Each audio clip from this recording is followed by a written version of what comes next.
ug dinhi ning atong tulumanon. Inyong masayran ang kamaturan kay sa kamaturan.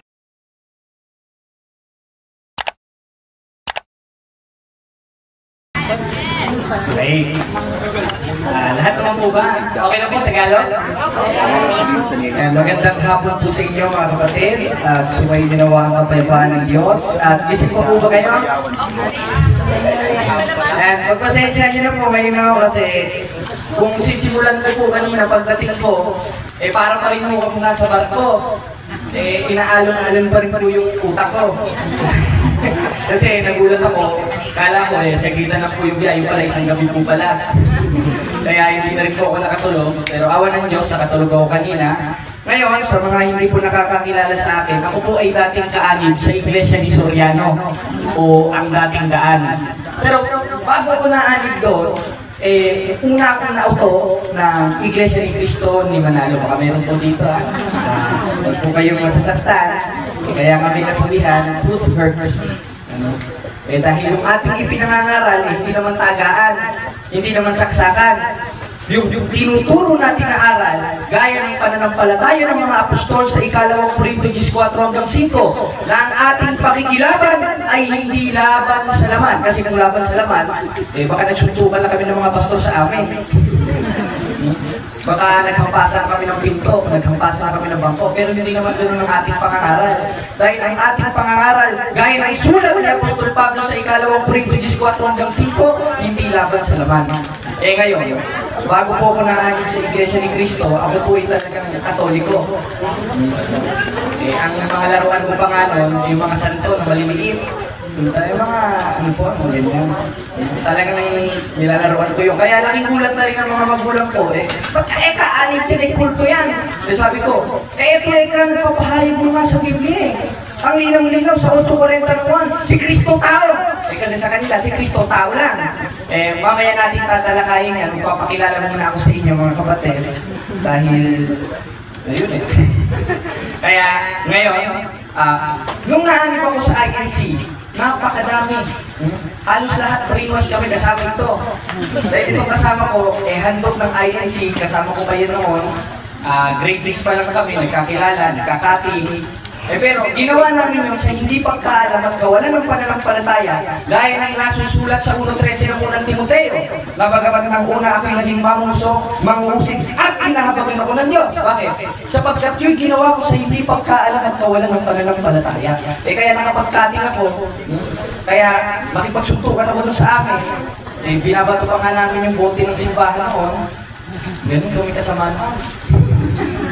Pero hayaan na natin yun dahil nahugasan na tayo sa pamamagitan ng sakramento ng umpisa na nasa 20-23 ng 1 o sa 1-9 ng 1, kung ipinahayag natin ang ating kasalanan, tapat at banal siya, na tayo'y patatawarin. Kaya patawad tayo ng Diyos kasama ito. Kaya, yun, bago tayo magsimula, ano ba ang mga pinagagagawa ko nung ako'y nasa protestante pa lang at sasagutin natin isa-isa. Ito, nasa cellphone ko. Ayan, buksan natin. Ayan. Una, nung ako'y naakay sa Iglesia ni Cristo ni Manalo, napakadami kong pinagsasasabing kalokohan sa Iglesia Katolika Apostolika Romana. Dahil ang sumasamba sa kahon, nananalangin ng paulit-ulit. At kahit yung mismong simbahan, ginugulo namin. Kahit nga po yung cemetery nun, pinagtututulak namin yung mga sacred images nun Kaya ko nagawa yun, ulitin-ulit natin yung 1:13 ng unang Timoteo, nagawa ko yung sa hindi pagkaalam at kawalan ng pananampalataya. Pag sinabing walang pananampalataya, wala kang Diyos nun. Ganoon po sa ANC. Kala nila may Diyos sila pero wala silang Diyos. Bakit? Dahil kung kinikilala natin Diyos, na naparito, 5:20 ng unang 1, na yun si Cristo, hindi nila kinikilala ng Diyos. Ano sila? Walang Diyos. Tao Tatag sila ng tao. Mamaya na natin talakayin ito, mga kapatid. Napakadami nito. Ito, dinahulog ko kanina. Ayan, mga sinasabi ng ministro nila, at saka itong mga pastor ng Baptist, born again. Pero bago muna yun, naakay nga ako, gaya ng sinabi ko kanina, naakay ako ng INC, naakay ako ng MCGI, gaya nga ng nasa 1:13 ng unang Timoteo. At ako rin po isa ni magmamanggagawa sa INC. Dahil sinasama ko sa pangangasiwa ng mga manggagawa nila. At napansin ko noon, Ano naman, kung naka-video, no?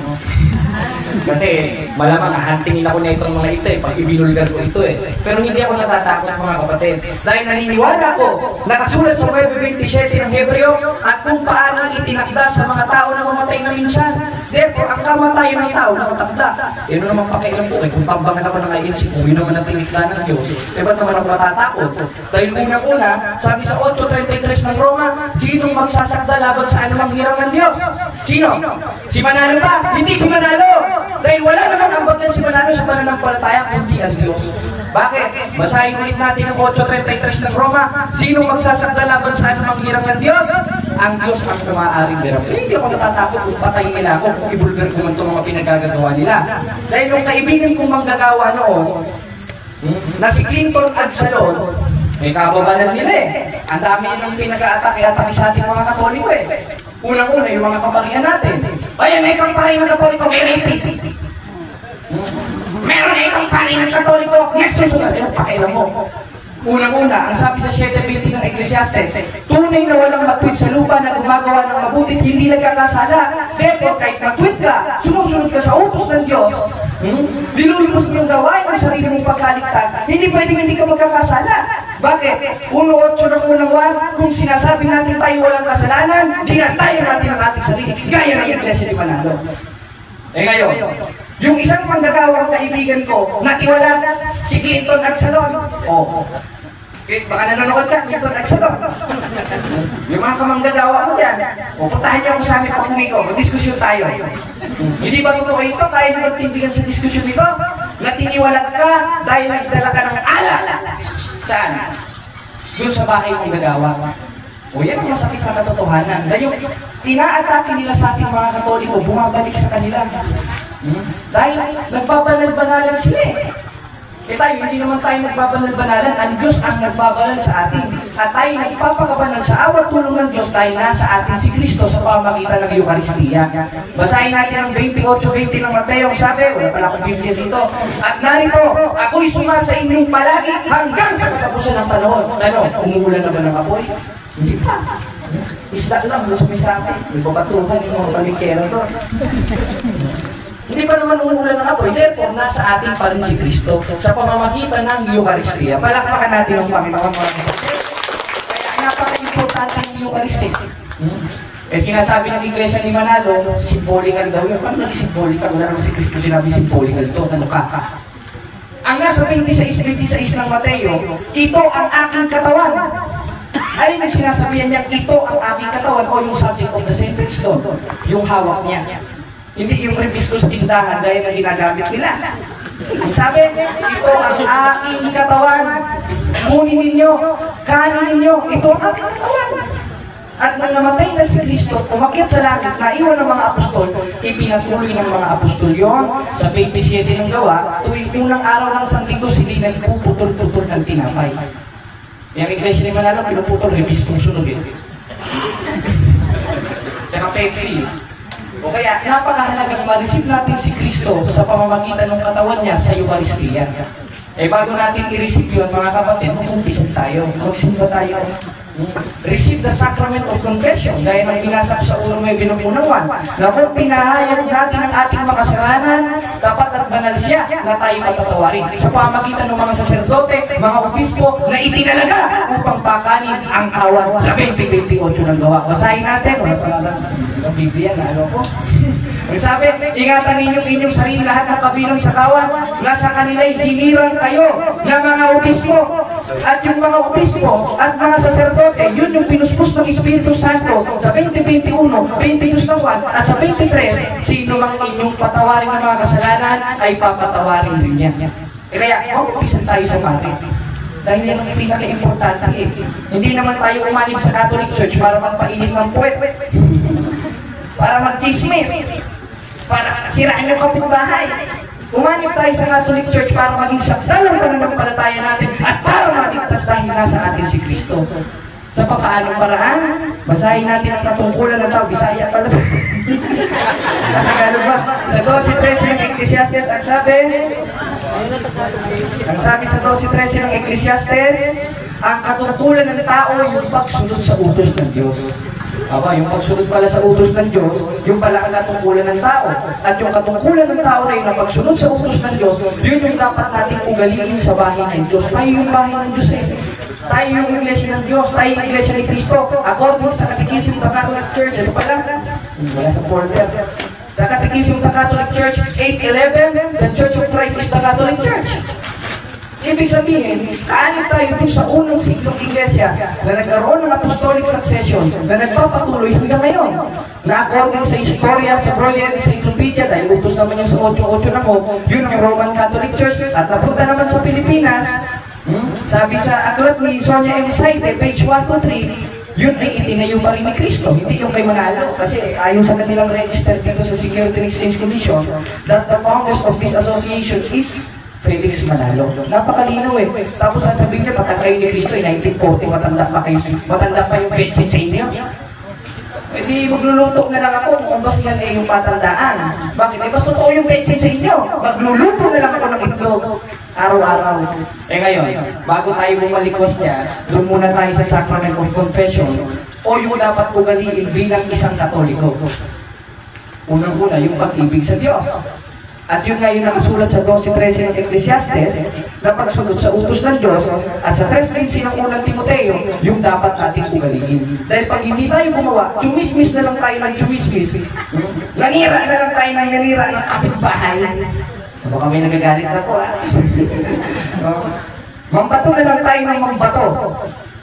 Maglaba na lang tayo maglaba, wala na tayong panahon dito, wala na tayong panahon sa simbahan. Ako, magiging patay ang pananampalataya natin nun. At magiging galit sa atin si Apostol Juan. Dahil ang sabi ni Apostol Juan, 3:18 ng unang Juan, huwag kayong iibig ng salita, hindi naman kundi ng gawat katotohanan. Dahil yung gawat katotohanan na yun, sa 2:22 ng Santiago, yun ang ikasasangdalang pananampalataya. At yung gawat katotohanan na yun, doon tayo nilalang kay Kristo Jesus. Para saan? Sa mabubuting gawa. Basahin natin ang 2:10 ng Efeso, ang sabi, ng Efeso na ito. Ang sabi sa 2:10 ng Efeso, sapagkat tayo na inyong gawa na nilalang kay Kristo Jesus para sa mabubuting gawa. Kaya gagawa talaga tayo ng mabuti. Hindi yung i-chismis natin ang kaaway natin. Hindi i-chismisin natin ang kapitbahay natin. Dahil ang utos sa atin magmagandang loob. Dahil yung definition ng pag-ibig na itinuturo sa atin ng Diyos. At ang pinakamahalaga doon, yung dapat ugaliin sa simbahan. Receive the sacrament of Christ. Sacrament of Confession, Sacrament of Eucharist.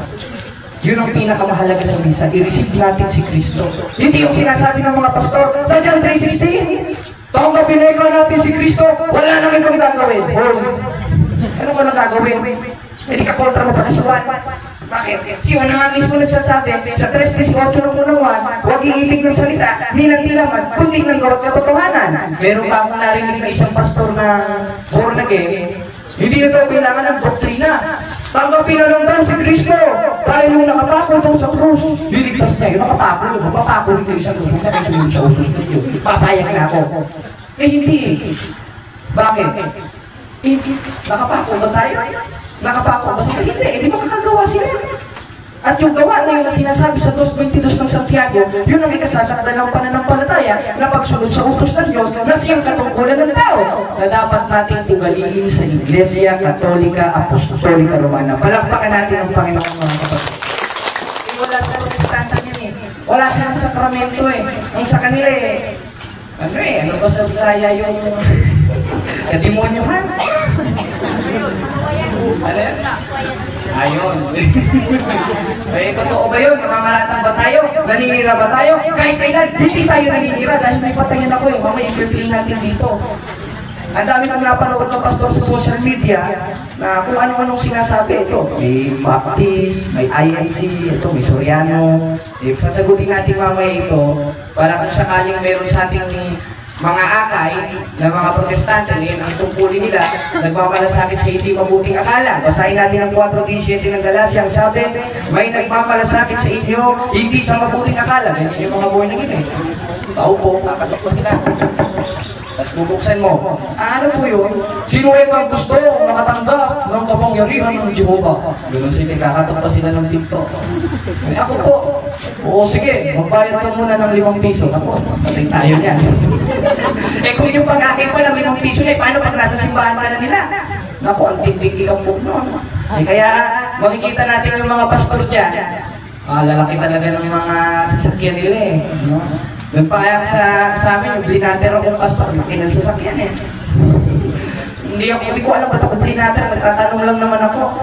Eh, ilang saksi yun? Yung cameraman natin. Yeah, salamat bro. Bigla akong blinater, at sabi ko, trespassing daw ako. Anong trespassing? Eh, nagpaalam ako nung pumasok ako sa kapilya nyo, inimbitahan nyo ako, may papel pa nga kayo, nakalagay yun. Sino tatanggap kay Cristo pasok sa kapilya namin? May entrance fee. May 5 piso, parang PFCC, gano'n rin ang PFCC. Ang PFCC naman, ano sila? Mga ngaral sila, merong basket. Meron sila, meron ba dito no?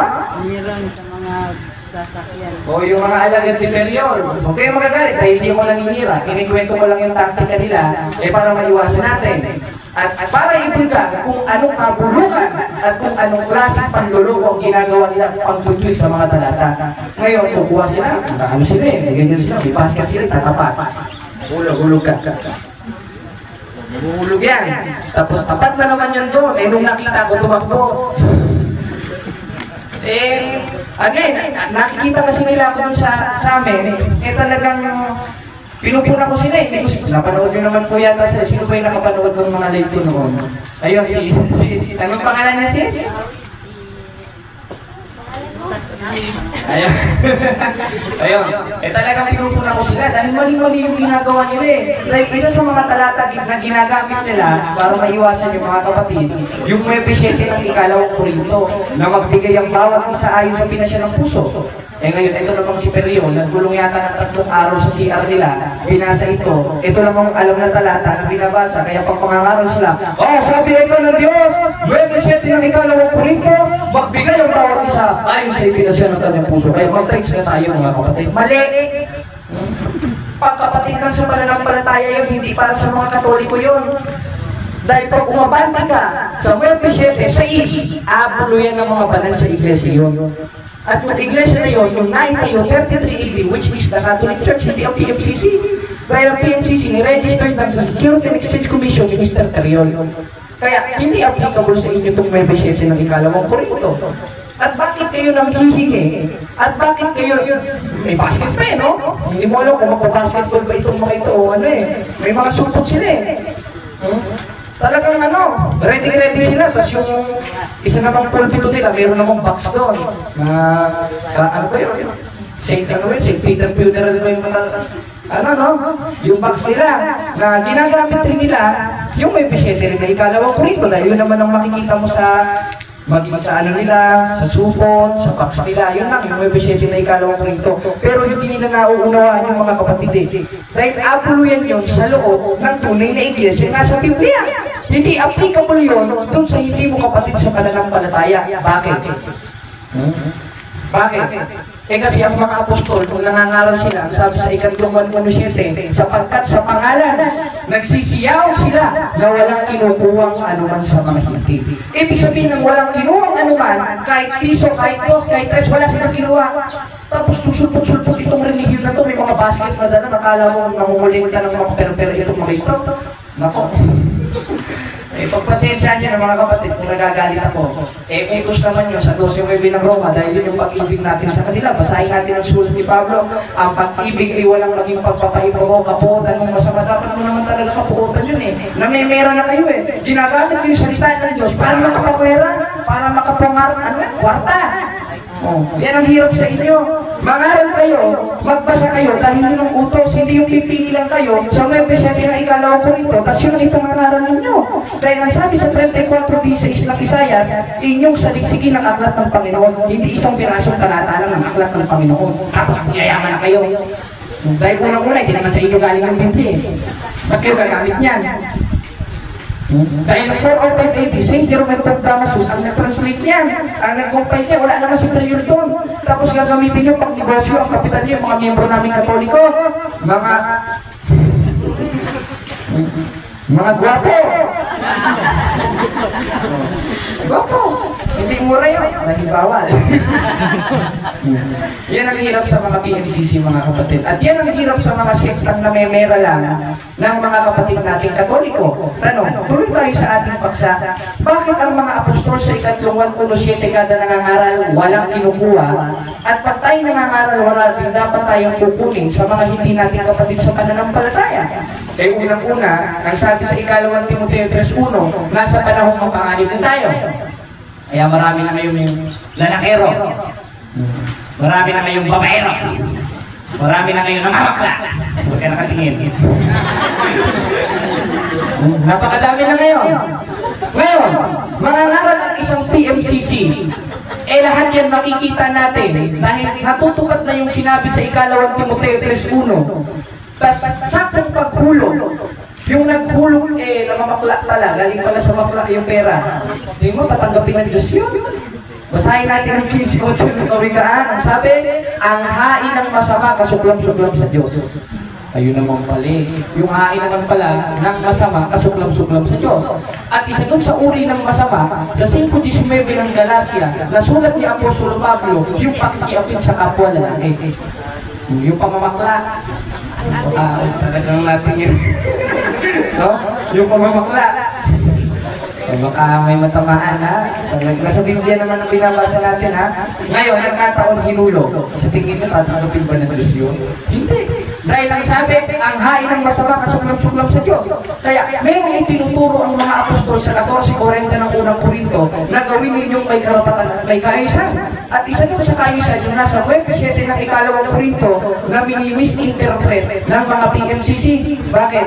Dahil yung 7 ng ikalawang Korinto, gaya nga ng sinabi ko, ginagamit lang yun sa loob ng iglesia. 8:3 ng ikalawang Korinto ang sabi, sapagkat ayon sa kanilang kaya, nagpatuturo ako at higit pa sa kanilang kaya, nagsikabuloy sila sa sariling kalooban. Sa tingin mo, sariling kalooban ba yun? Times po, papapat ng ganyan. Pipilitin ka magulo, pag di ka nagulo, sama ang tingin sa'yo. Hindi nila naman yung pala yung 8:3 ng ikalawang Korinto. Kaya alam na nila, alam na natin kung anong pakay nila. Kaya may sinasabi ni Pablo sa 4:17 ng Galacia na nagmamalasakit sa hindi mabuting akala. Pero ang ibig nila ihiwalay kayo sa imong kay Kristo. Sa iglesia natawag sa Diyos ni Kristo. 2:16 ng Efeso. At upang papagkasunduin silang dalawa sa isang katawang sa Diyos. At doon tayo kaanib. At yung katawang sa Diyos na yon, doon tayo kaanib. 5:23 ng Efeso, yun ang ililigtas ni Kristo. Kaya dyan rin sumabit yung mga born again. Na sinasabi na gano'n, hindi ito kailangan ng katawan ni Kristo o yung iglesia. Ito yung Kristo malimat sa tutang ulo. Diba?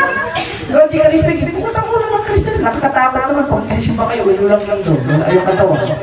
Eh, bakit? Dahil yung iglesia, kumaya na natin, dito muna tayo sa PMCC pala. Lumalayo na tayo eh.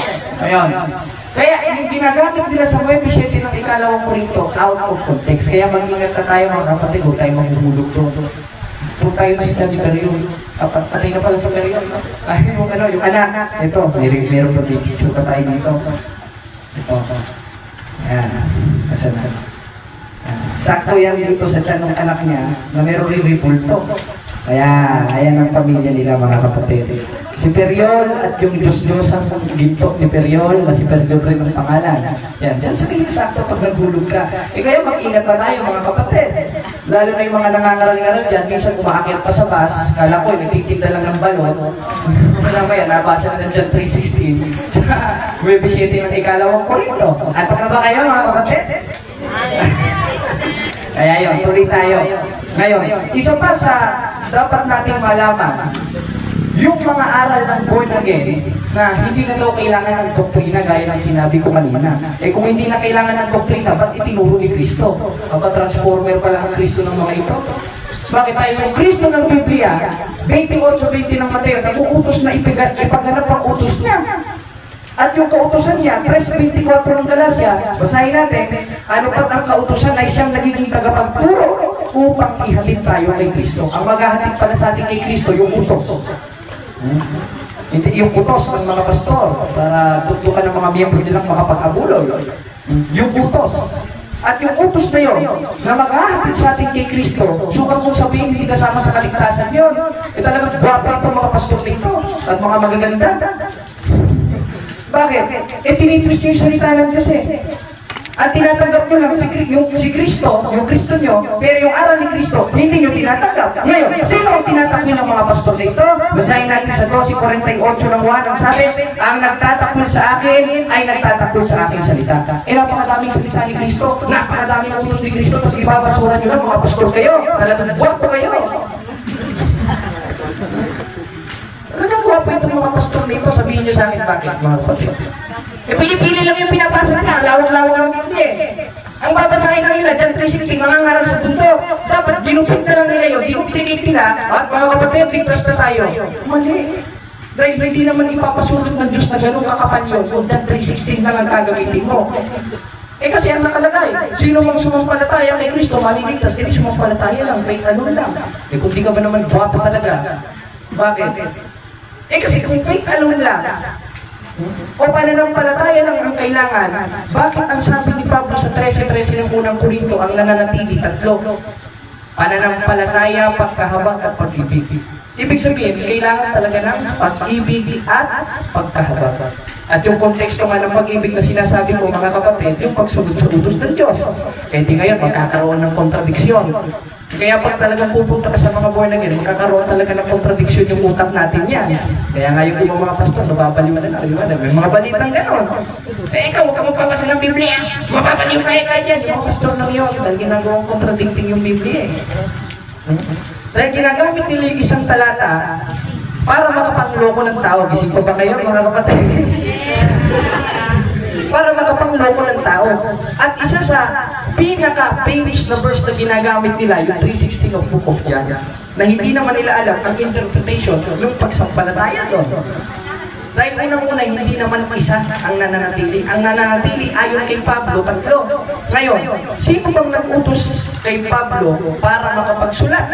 Sabi sa 14:37 ng unang Korinto, kung iniisip sino man na siya'y propeta o ayon sa Espiritu, ay kilalanin niyang mga bagay na sa inyo'y isinusulat ko na pawang utos ng Panginoon. Sino nag-utos, mga kapatid? Ang Panginoon nag-utos. Hindi si Tario, hindi si Manalo. Ang Panginoon nag-utos. Ngayon ang Panginoon nag-utos. Kasama ba sa kaligtasan niya o hindi? Kasama. Bakit? Dahil hindi naman ituturo ni Kristo yun, ipapasulat ni Kristo yun kung hindi kasama sa kaligtasan nyo. Dahil lahat ng bumubukas sa bunganga ni Kristo, basahin natin ang 12:49 na buwan, hindi ako nagsasalita ng mula sa aking sarili, kundi ang amang nagsubo sa akin. Kaya lahat ng lumalabas sa bibig ni Kristo, galing sa Diyos. At yung lumalabas sa bibig ni Kristo, isinusulat ni Pablo. At isa din yung nasa 13:13 ng unang Korinto. Kaya tatanungin ko kayo mga kapatid, kung gising pa kayo, baka yung iba tulog, sino mas matalino? Si Pablo o yung mga pastor ng demonyo ng mga born again na sinasabi pa na ng palataya lang daw? Si Pablo. Si Pablo. Bakit? Tatlong nananatili, hindi naman isa ano pa. At yung tatlo na yun, pananampalataya, pagkahabag at pag-ibig. At yung konteksto, isa-isayin natin ha, yung konteksto ng pananampalataya sa Biblia, kailangan ng gawa. Hindi kontra naman sa doktrina nila, sa 2:22 ng Santiago. Ang sabi ng Santiago, nakikita mo ng pananampalatayang gumagawa ka langit ng kanyang mga gawa. At sa pamamagitan ng mga gawa, naging sakta ng pananampalataya. Ibig sabihin, may ikasasakta ng pananampalataya paggawa, which is yung pagsunod sa utos ng Diyos. Na nasa 12:13 ng Ecclesiastes, na siyang katungkulan ng tao. Ngayon, yung pag-ibig, ano ang konteksto nun? Aba, gagawa ka rin nun. Yung pag-abot mo pa lang ng ulam sa kapitbahay mo, lamang mahiga-higa ka lang, yung maabot yun, hindi gagawa ka rin. Hindi natin i-chismis yung kapitbahay natin, bibigyan natin ng ulam. Dahil yun ang utos eh. Yun yung pag-ibig na sinasabi sa 13:13 ng unang Korinto. At para masunod rin natin yun, ang sabi sa 3:18 ng unang 1, hindi tayo may ibig ng salita, minandi laman puti ng gawat katotohanan, kaya isa lang ang luto eh. Tanong nyo kung ano? Yung pagsunod sa utos at yung kautosan, 3:24 ng Galacia, ayun ang maghahatid sa ating kay Kristo. Kaya napatunayan natin, mali rin ang itinuturo nitong mga pastor dito. Talagang hirap na hirap sila unawain ng Biblia. Kaya may naalala nga akong kanta, alam niyo ba yung bato sa buhangin? Sino ba nakakaalam nun? Taas po kamay. Matanda na ito, narinig ko sa radyo namin, ang bata pa ako eh. Talagang hirap na hirap sila unawain, kaya nga yung kantang, kay hirap unawain bawat damdamin. Sabi kayo mga kapatid, pangako magmahal hanggang libing. Sige, sa langit may tagpuan din at doon hihintayin ito bato sa buhay.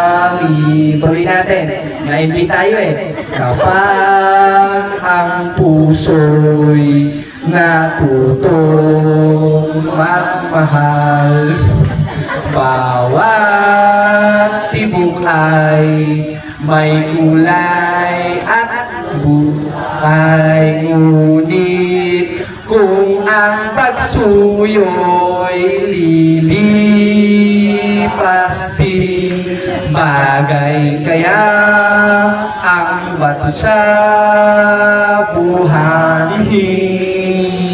Tuloy natin mga kapatid, kay hirap unawain bawat damdamin,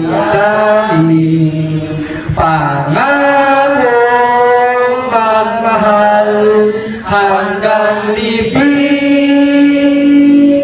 Sa langit may tagpuan din at doon hihintayin itong bato sa buhay. Palampakin natin ang Panginoon mga kapatid. Kaya gano'n na lang gano'n na lang yung mga protestante. Hirap na hirap sila unawain ng Biblia. Bakit? Wala sa kanila si Kristo Wala sa kanila yung karunungan Sino may karunungan? 1:24 ang unang Korinto ang sabi, datapat sa kanila, mga Grego at Hudyo, si Kristo ang kapangyarihan ng Diyos at karunungan ng Diyos. Wala sa kanila dahil tatag sila ng tao. At ang sabi sa 17:24 ng gawa, never mananahan ng Diyos sa mga simbang nitukod lang ng tao. Kaya ng Iglesia ni Kristo, kaya ng born again, kaya ng ang dating daan. Ngayon sasagutin natin ang mga pinagsasabi dito sa cellphone.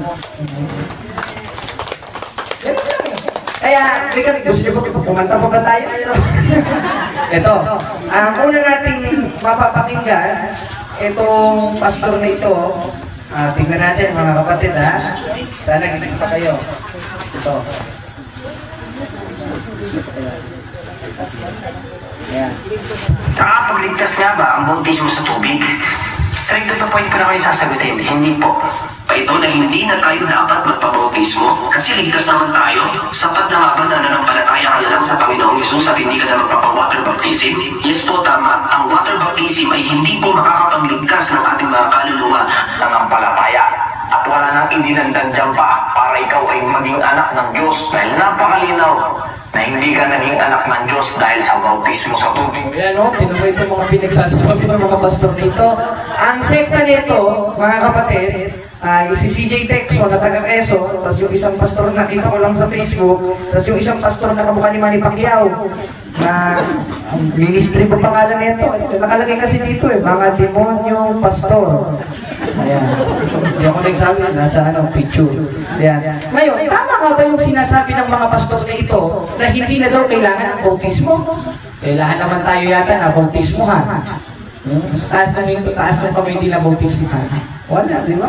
Lahat tayo na bautismuhan dahil sakramento ng simbahan yun Na sinasabi ng mga pastor na ito na hindi daw ikaliligtas.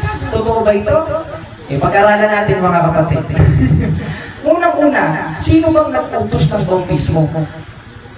Si Jesus. Nasa 28:19 ng Mateo. Yumaon kayo sa bawat bansa, gumawa ng alagad, bautismohan niyo sila sa pangalan ng Ama, Anak at Espiritu Santo. Ngayon, inutos ni Kristo, kanino galing yung lahat ng sinasabi o binubukan ng bunganga ni Kristo? Sabi nga sa 12:49 naman, galing sa Diyos. Ngayon, totoo ba may sinasabi ng mga pastor dito na hindi na daw kailangan ng bautismo sa tubig?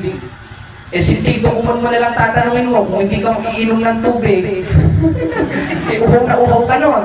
Yung paliligo mo pa nga lang, kailangan mo ng tubig, alam mo naman buhangin ang pangligo mo. Kaya siguro itong mga pastor nito, naliligo ng buhangin ito dahil takot sa tubig Bakit? So kung mo sabihin, hindi na namin kaliligtas ang tubig, hindi na namin kaliligtas ang water baptism, huwag na kayo maligo. Kahit paghuhugas nyo ng ano ninyo, kain ninyo. Okay, kaya itong mga pastor siguro na ito talagang malulupit. Ngayon, totoo ba ito? Basahin ulit natin ang 28:19 ng Mateo. Kayo na lang magmumuni-muni sa talata na itong babasahin natin. Ang sabi, yumaon kayo sa bawat bansa at gumawa ng alagaan at sila'y inyong bautismuhan. Tanong, anong klaseng bautismo? Sa pangalan ng Ama, Anak at Espiritu Santo na sinasabi sa 17th of Revelation na Trinity o ang Santissima Trinidad. Dahil ang born again yan, dahil sa born again, oneness. Ano pa, piso yata Diyos nito, oneness na si Kristo rin eka ang Ama, si Kristo rin eka ang Espiritu Santo. Guwapo ka talaga, pastor. Yung pinagtuturo mo na si Kristo rin ang Ama, si Kristo rin ang Espiritu Santo, hindi mo kayang tindigan. Bakit? 110 puro ng awit, sinabi ng Panginoon sa aking Panginoon, umupo ka sa aking kanan. Kung isa lang rin ang Panginoon na nakaluklog sa langit, bakit sinabi nito ba dalawa ang Panginoon niya? Eh di hindi totoo yung doktrina nito na si Kristo rin ang Ama. Di ba? Eh kaya itong mga pastor na ito, mga kapatid, huwag kayong paniligaw dito. Ngayon, tuloy tayo sa ating tema. Totoo bang hindi na ikaliligtas ang bautismo? Eh utos niya At gaya nga nung binasa ko, sa 3:24 ng Galacia, yung kautosan ang maghahatid sa atin kay Kristo. At yung bautismo niya, bautismo sa tubig yun. Dahil pag hindi ka gumamit ng tubig, papahawag ka ng kili mo, magkakaputok. Doon pa lang sa doon pa lang sa labas ng Biblia ka magpaliwanag Talagang sabi dito ng mga pastor na ito paano ba kaya pag sa Biblia? Bakit? Kung hindi na pala kailangan ng tubig, huwag na kayong maligo, huwag na kayong maghugas ng puwet, maipon niyo sa atin nyo. Diba? Pero kung ayon sa Biblia, ang sabi sa 3:21 ng unang Pedro, na ng unang panahon ng mga suwain ay nagpahinuhod sa harapan ng Diyos sa loob na ito'y kakaunti, sa mga tuwid ay 8 kaluluwa ang nangaligtas sa pamamagitan ng tubig. Aba, walang kaluluwa pala naligtas sa tubig in Old Testament. Ano yung tunay na kahawig nun? Na ayon sa tunay na kahawig na inagligtas sa makatwid bagay ng bautismo. Ano yung tunay na kahawig? Yung tubig na ikinaligtas ng walong kaluluwa, bautismo. Na yun ang inutos ni Kristo sa 28:19 ng Mateo, na bautismohan ninyo sila sa pangalan ng Ama, Anak at Espiritu Santo. Kaya napakahalaga ng bautismo dahil utos yung pastor ka ng demonyo. Pasensya niyo mga kapatid, pinaprata ko lang dahil hindi naman ako gaya ng mga pastor na tara sis, simba tayo. Yung pala pagpasok doon sa may kumbento nila, pagsasamantalahan na. Kaya tamang-tama yung sinasabi ni Pablo sa 16:18 ng Roma. Ang sabi, sapagkat ang mga gayon ay hindi na naglilingkod sa Kristong Panginoon, kundi sa kanilang sariling tiyan. Kaya ang lalaki ng tiyan nyo, mga pastor. Inuupot niyo yung kwarta nyo. Galing sa miyembro ninyo. Sa pamamagitan ng kanilang mabuting pananalita at mainom na talumpati, dinagdaya ang puso ng mga walang malay. Hindi naman ako ganun Prangka ako pag sinabi kong pastor ka ng demonyo, pastor ka talaga ng demonyo. Ano itatawag natin doon mga kapatid? Pinaglulolo ko na yung mga Katoliko. Pastor ng Angel, pera-pera lang. Pastor ka ng demonyo. Gaya ng ginawa ni Kristo doon sa mga skriba at Pariseo, na pinrangka niya talaga. Basahin natin ang 23:15 ng Mateo. Sa aba ninyo, mga skriba at Pariseo, paibabaw! Hindi naman sinabi ni Kristo, hoy, sa aba ninyo, mga skriba at Pariseo, paibabaw. Hindi naman yun ang utos ni Kristo Ang utos ni Kristo na ipinasuot niya sa mga apostol. Unang klase ng Tito, sa wain lang may kabagsikan. Si Tito, kung mo lang ang tanungin mo, pag nakita mo yung anak mo gumawa ng kalokohan, hahatawin niyo ba o hindi? Hahatawin! Ngayon, nakita natin yung mga pastor, nangloloko, ano gagawin natin? Hahatawin din natin. Hindi ng literal na tubo. Ang ihahataw natin, yung aral. Na yun ang sinasabi sa 2:27 ng Apokalipsis na pamanong bakal na ihahataw sa mga pastor ni Kristo. Ang sabi, kundi paghaharian niya siya sa pamamagitan ng panghampas na bakal. At yung panghampas na bakal na yun, sa 2 Korinto 14:5, yun ang gagamitin ng mga apostol at gagamitin natin bilang Katoliko para wasakin ang mga kuta.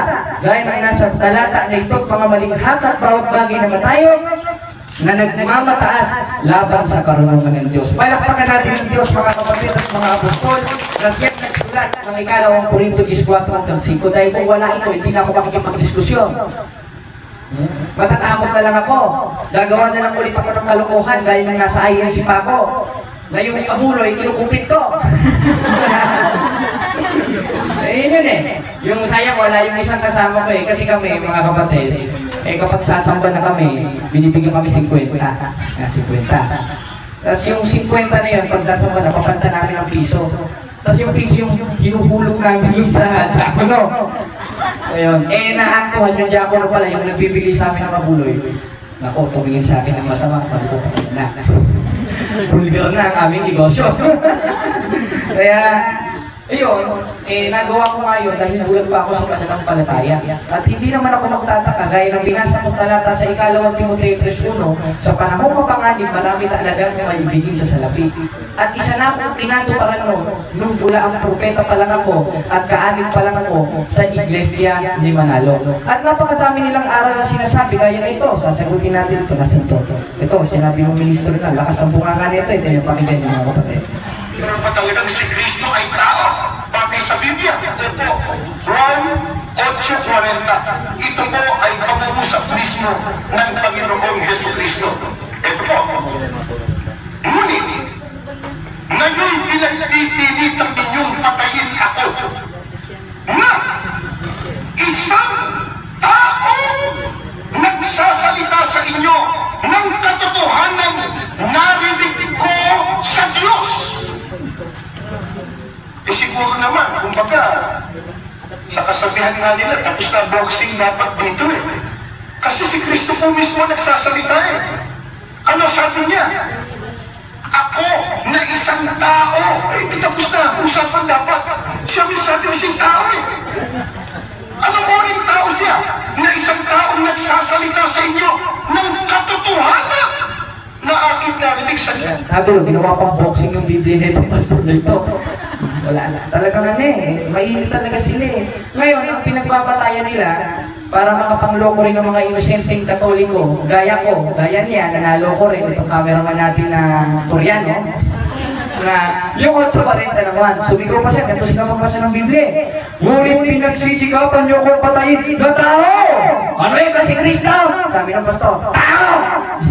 Kung bakit sa boxing, tapos na ito. Guwapo ka rin. Bakit?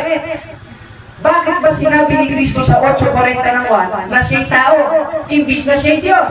Alamin mo muna, Mr. Ministro, hindi yung sabat ka ng sabat, parang chismoso. Ngayon, bakit ba sinabi ni Kristo sa 8:40 ng 1 na siya'y tao, imbis na Diyos?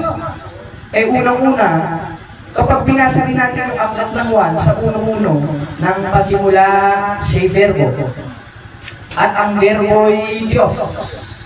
Hindi naman sinabi ang verbo'y tao. At ang verbo'y suma sa Diyos. Ibig sabihin ng suma sa Diyos, kasama na ng Diyos. At yun ang sinasabi sa 1:26 ng Genesis sa Hebrew interlinear na Elohim. At sa 4:30 of Hebrew, yun ay God's plural.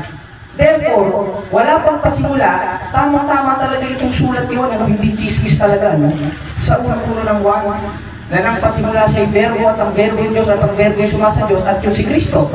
Na itinitwist naman ng iglesia ni Manalo na ito daw ay plano. Ikuti ka ba namang plano ka?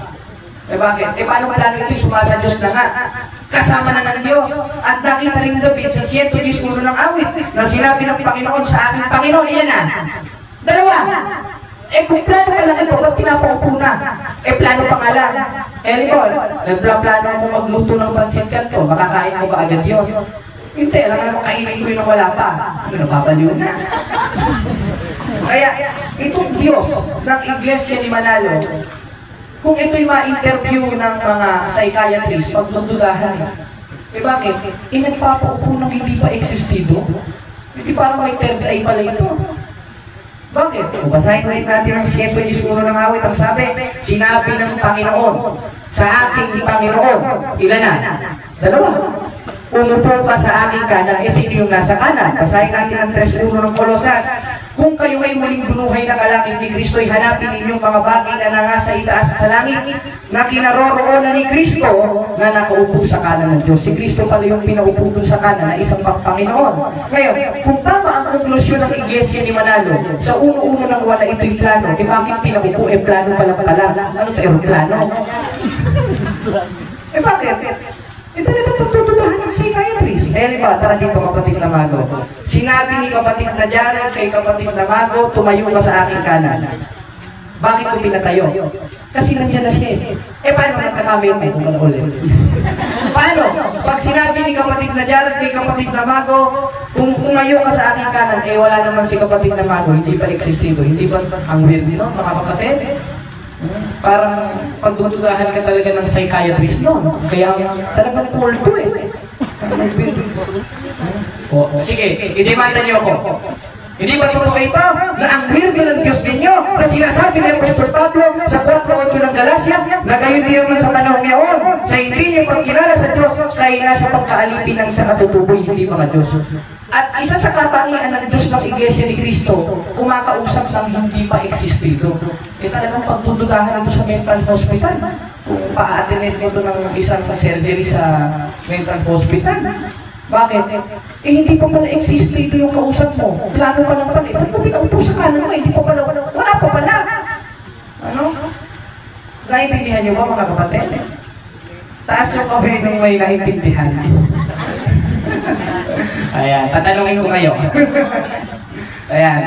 Kaya, dyan pa lang, sa punto na ito, hindi pa natin masyadong tinatalakay lahat, eh, napapatunayan natin na itong Diyos ng Iglesia ni Manalo, hindi sa paninira, dahil binabasa naman natin sa Biblia, kaya nagpapalagpas dito ng dyaryo, tsaka balat tinapa. Eh, Biblia ito eh. Nahulog pa. Katisismo ito ng Iglesia Katolika at nag-play rin ako ng video ninyo na kung ang nasa ulo-ulo ng 1 ay plano, bakit pinaupo na sa kanan? At mayroon ng kalagayan. Basahin natin yung tinitwist nilang talata sa ulo-ulo ng 1. Sabi, nang pasimula si Verbo, may kalagayan na. At ang Verbo ay Diyos. Kung plano ito, dapat ang nakalagay dito, ang Verbo ay magiging Diyos. Diba? Eh, hindi naman plano. Kaya ang sinulat ni Juan, ang Verbo'y Diyos at ang Verbo'y suma sa Diyos. Hindi naman sinabi, ang Verbo'y magiging Diyos at ang Verbo'y magiging suma sa Diyos. Kaya hindi plano ito eh. Ano ba itong Verbo? Basahin natin sa 19:13 ng Apokalipsis. At siya'y nararamta ng damit tuminisikan ng dugo at ang kanyang pangalan ay tatawagin Verbo ng Diyos. Pangalan pala yun. Ano ko ba Manalo? Mali pa yung application mo sa ulo mo na plano ito. Talagang plano ka. Bakit? Eh, napakalinaw na eh. Kaya dito na tayo mag-uumpisa. Doon sa binasa niya sa 8:40 na po, na hinihimay-himay natin mga kapatid, para mapatunayan natin na itong mga ministro na ito at mga protestante na ito na dapat nating iwasan ay mali ang interpretasyon sa Biblia. Kaya ang ating pinaksa kanina doon sa bautismo, at hindi ko rin nabasa yung isa ng Marcos na letra por letra na ang sumampalatayang mabautismohan, hindi kaliligtas pala ang bautismo, ay maliligtas. Kayo balik tayo dito sa divinity of Christ na sinasabi ng Iglesia ni Manalo. Pakinggan ulit natin ang kanilang ministro dahil nalilimutan ko na kung anong sasabihin ko. Pakinggan natin mga kapatid. Si Kristo ay tao, batay sa Biblia. Opo, Juan 8:40. Ito po ay pangungusap mismo ng Panginoong Yesu Kristo. Ito po. Ngunit, ngayon pinagpipilitan ninyong patayin ako na isang taong nagsasalita sa inyo ng katotohanan narinig ko sa Diyos. Eh siguro naman, kumbaga, sa kasabihan nga nila, tapos na boxing dapat dito eh. Kasi si Kristo po mismo nagsasalita eh. Ano sabi niya? Ako na isang tao. Eh, tapos na, usapan dapat. Siya mismo sabi isang tao eh. Anong uling tao siya na isang taong nagsasalita sa inyo ng katotohanan na aking narinig sa Diyos? Kasama sa katotohanan yung sinabi niya na siyang tao. Ba't ba magagalit yung iba pag sinabi po namin si Kristo yung tao? Sa ligas na kalagayan, eh siya may sabi. At hindi lamang po. Ayan, tandaan ko na ulit yung sinabi ko mga kapatid. Salamat sa iyo, Mr. Ministro. Ngayon, proceed ulit tayo sa ulo-ulo ng 1 at 110 ng awit ng ating Panginoong Hesus Kristo pala nang wala pang pasimula, nasa kanan na ng Diyos. Kaya yung konteksto sa ulo-ulo ng 1 ng pasimula. Pasimula pa lang eh. Siya'y verbo at ang verbo Diyos at ang verbo ay sumasa Diyos. Ngayon, anong nangyari po sa kasama ng Diyos na Diyos? At yun ang ating Panginoong Jesucristo. Basahin natin sa 14. Alam niyo na ito, ulitin-ulit natin. Dahil ang sabi nga sa 1:3 ng Apokalipsis, mapalad ang bumabasa. Kaya mabasa tayo para maging mapalad tayo. At nakikinig. At yung nakikinig, ang sabi rin ni Juan sa 8:47 ng Juan ay sa Diyos. Kaya yung mga tulog, pakigising. Ang sabi, basahin rin natin. Ang sabi sa 8:47 ng Juan, ang verbo sa 8:47, hindi 1:14. Ang sabi sa 8:47 ng Juan, ang sa Diyos ay nakikinig sa salita ng Diyos. Kaya makikinig tayo mga kapatid. At sasaliksikin natin ito para maintindihan natin, tama ba itong sinasabi sa 8:40 ng Juan na interpretasyon ng Iglesia ni Manalo? Na kaya daw tao si Kristo, hindi na Diyos, dahil sinabi ni Kristo na siyang tao? Unang-una, nandito pa lang tayo sa 1:1 ng Juan. At lalapit naman tayo sa 1:14 ng Juan, na ang sabi, at nagkatawang tao ang verbo. Ano yung katawan? Katawang tao, dahil hindi naman pwedeng katawang pusa, dahil meow lang ang isasagot ko. Sana nasa Biblia, meow lang rin. Ang sabi, at nagkatawang tao ang verbo. Dahil huwag tayong na magkatawang pusa. Hindi tayo maliligtas na, patay tayo niyan. Dahil meow lang ang nakasulat sa Biblia. At nagkatawang tao ang verbo. At tumahan sa gitna natin. Sino yung verbo na yun? Na nagkatawang tao, na naparito. Diyos ba yun? Diyos. May Diyos. Basahin natin ang 5:20 ng unang Juan at nalalaman natin na naparitong anak ng Diyos, si Kristo. Sa paanong paraan? Sa 1:14 ng Juan, nagkatawang tao. At nalalaman natin na naparitong anak ng Diyos at tayo binigyan ng pagkaunawa, hindi si Manalo. Upang makilala natin siya na totoo, hindi si Manalo. At tayo nasa kanya na totoo, wala sa Manalo. Sa makatwid bagay sa kanyang anak na si Jesucristo. Ano si Jesucristo? Na naparito sa pamamagitan ng pagkakatawang tao sa 1:14 ng Juan, na umiral sa 1:1 ng Juan at nasa kanan ng Diyos sa 7:11 ng awit. Ito ang tunay na Diyos at buhay na walang hanggan. Palakpakan natin ang Panginoong Jesucristo. Ay, klaro-klaro na yung naparito sa pamamagitan ng pagkakatawang tao sa 5:20 ng unang Juan, tunay na Diyos at buhay na walang hanggan. Kaya pala ito si Manalo, may pahapyaw rin pala si Apostol Juan dito pala Manalo. Bakit? Tayo binigyan ng pagkaunawa. Anong klaseng pagkaunawa? Na yung naparito ay tunay na Diyos. Sukat mo, sabihin mo tao? Tao. Nagkatawang tao. Gaya na nasa 1:14 ng Juan. Eka, meron pa silang sinasabi. Kung nagkatawang tao, Diyos pa rin siya.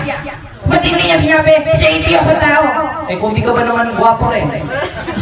Ang gwapo nyo na lahat. Pati yung pastor ng born again, gwapo rin. Yung pastor ng Baptist, gwapo rin. Lalo na itong born again, kagwapong-gwapuhan. Bakit? Ba't niya sinabi sa 8:47 ng Juan na siya'y tao, ngayong siya'y nagkatawang tao, hindi niya sinabi na siya'y Diyos at tao. Sama-sama natin basahin mga kapatid ang Filipos 2:5-8. Ang sabi, magkaroon kayo ng pag-iisip na ito'y na kay Kristo Jesus din naman. Na ano? Na bagamat siya'y Diyos. Abang Diyos pala. Hindi ba nabasa ito ni Manalo? Bagamat siya'y Diyos, ay hindi niya inaring isang bagay na nararapat panagnan yung pagkapantay niya sa Diyos. Kundi bagkus hinubad niya itong nag-anyong alipin at nakitulad sa tao tuloy at nasumpungon sa anyong tao, siya'y nagpakababa. Nagpakababa pala si Kristo eh. Kaya sinabi niya sa 8:47 ng Juan, kahit ang nasa loob ng katawang tao na naparito na sinasabi sa 5:20 ng unang Juan na Diyos, kaya niya sinabing siya'y tao dahil siya'y nasa pagpapakababa. Kaya ang tanong ko sa iyo, Manalo, kung nanonood ka, kung si Kristo'y tao, bakit sabi sa Filipos 2:5-8, siya'y nakitulad sa tao? Anong tao-tao na? Anong tao-tauhan? Di ba? Mag-isip na lang tayo mga kapatid eh. Tao-tahuan ba yun? Ginawa niyo ng laruan? Ngayon, naintindihan ba ni Manalo at naintindihan ba ng mga protestantang ipinalabas natin dito sa screen kung paano ang tamang pag-i-interpret ng mga talata? Sagot kayo mga kapatid. Wala. Sagot kayo, ikaw Bromado. Wala, di ba? Hindi nila naintindihan dahil wala sa kanila si Kristo. Dahil tataglang sila ng tao. At gaya nga ng binasa ko kanina sa 17:24 ang gawa, hindi mananahan ng Diyos sa mga simbahang itinataglang ng tao. Wala sa kanila yung karunungan eh. At yung karunungan yung sa 1:24 ng unang Korinto, si Kristo. Ngunit sa kanila mga tinawag maging Hudyo Grego, si Kristo ang kapangyarihan ng Diyos at karunungan ng Diyos. Wala sa kanila. Nasaan? Nasaan? Nasa atin.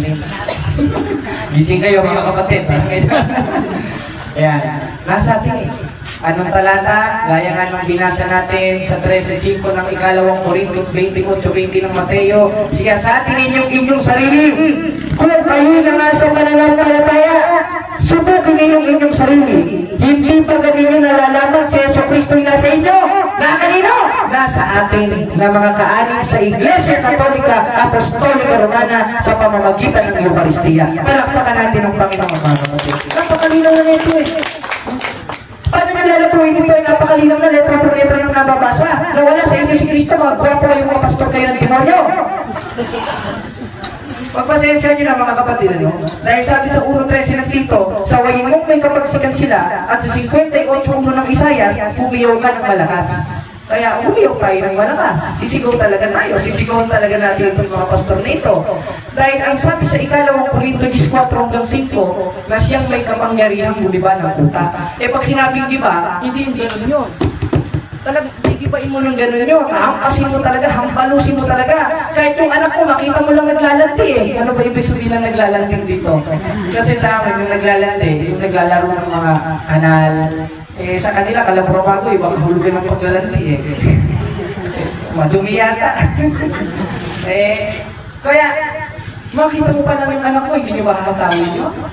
Yung iba pa nga, tinatali sa akin, puno ng manggang may antik eh.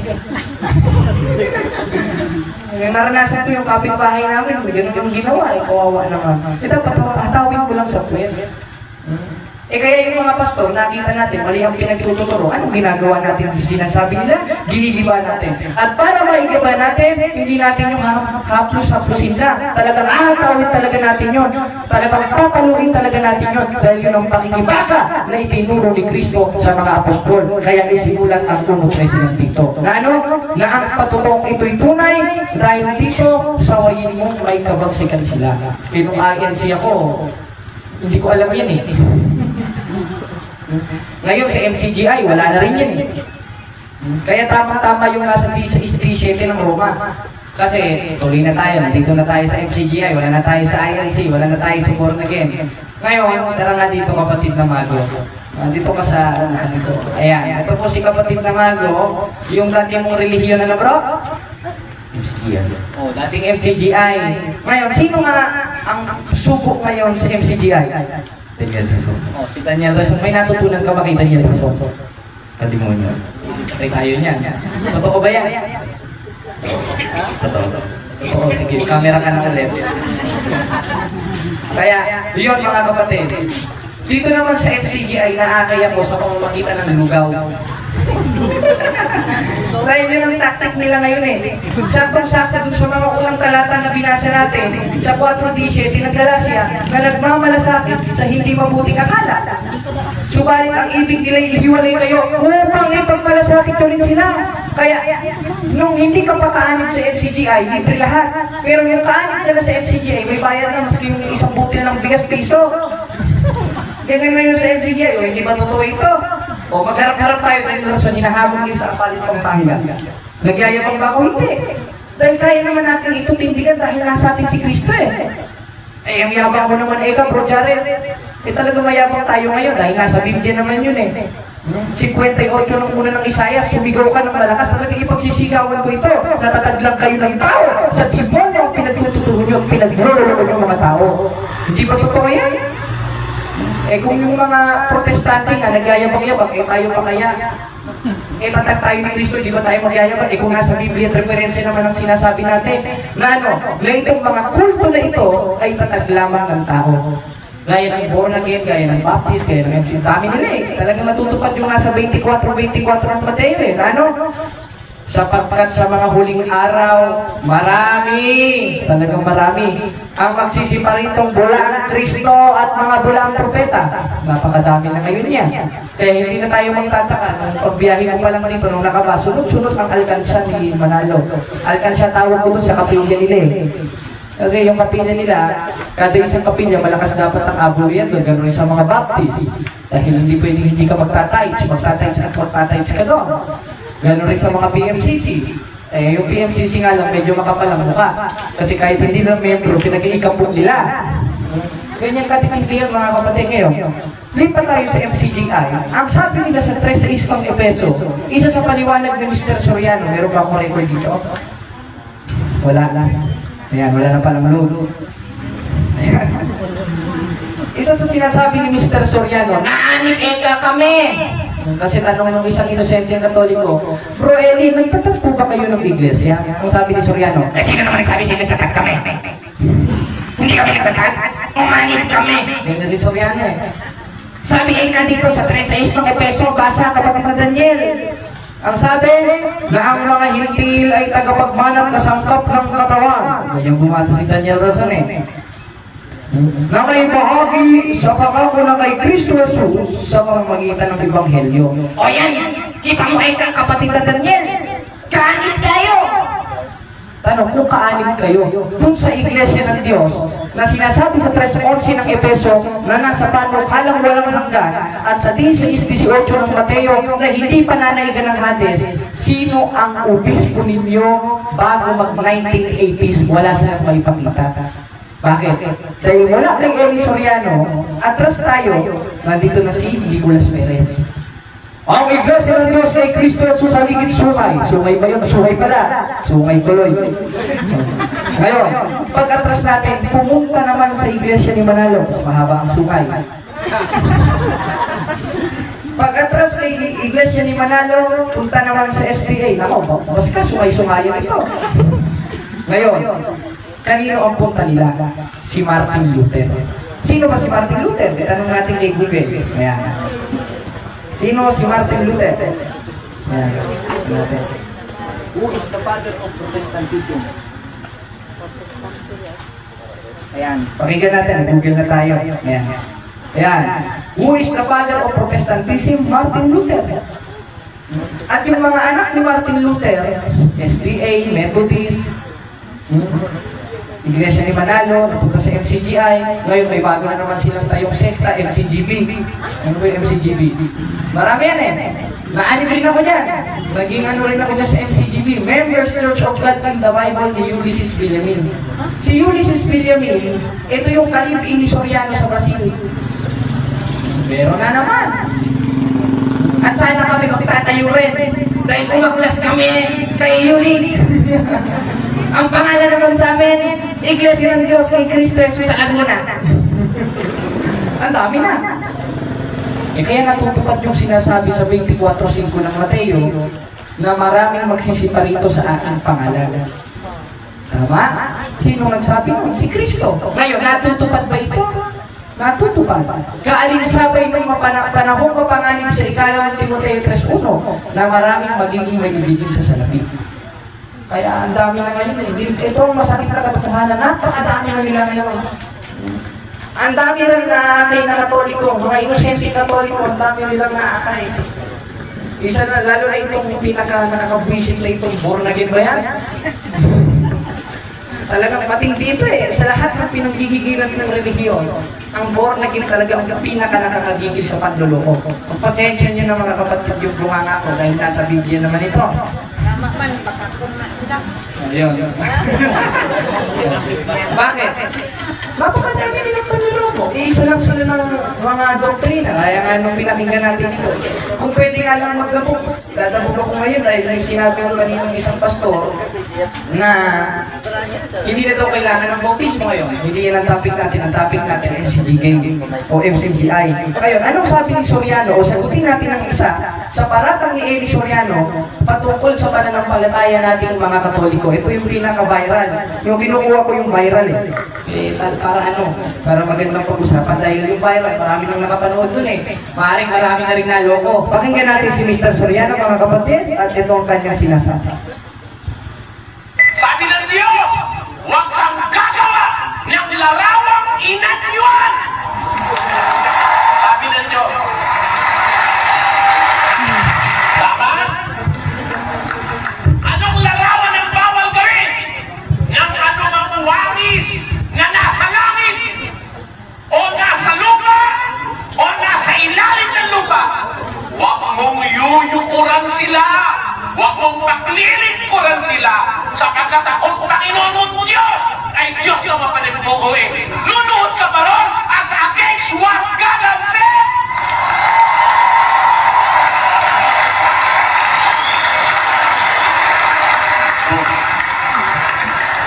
Eh ano ba, patayon mo? Biblia! Huwag kang gagawa! Paggawa pa lang, bawal na! Ano ba ibig sabihin ng huwag?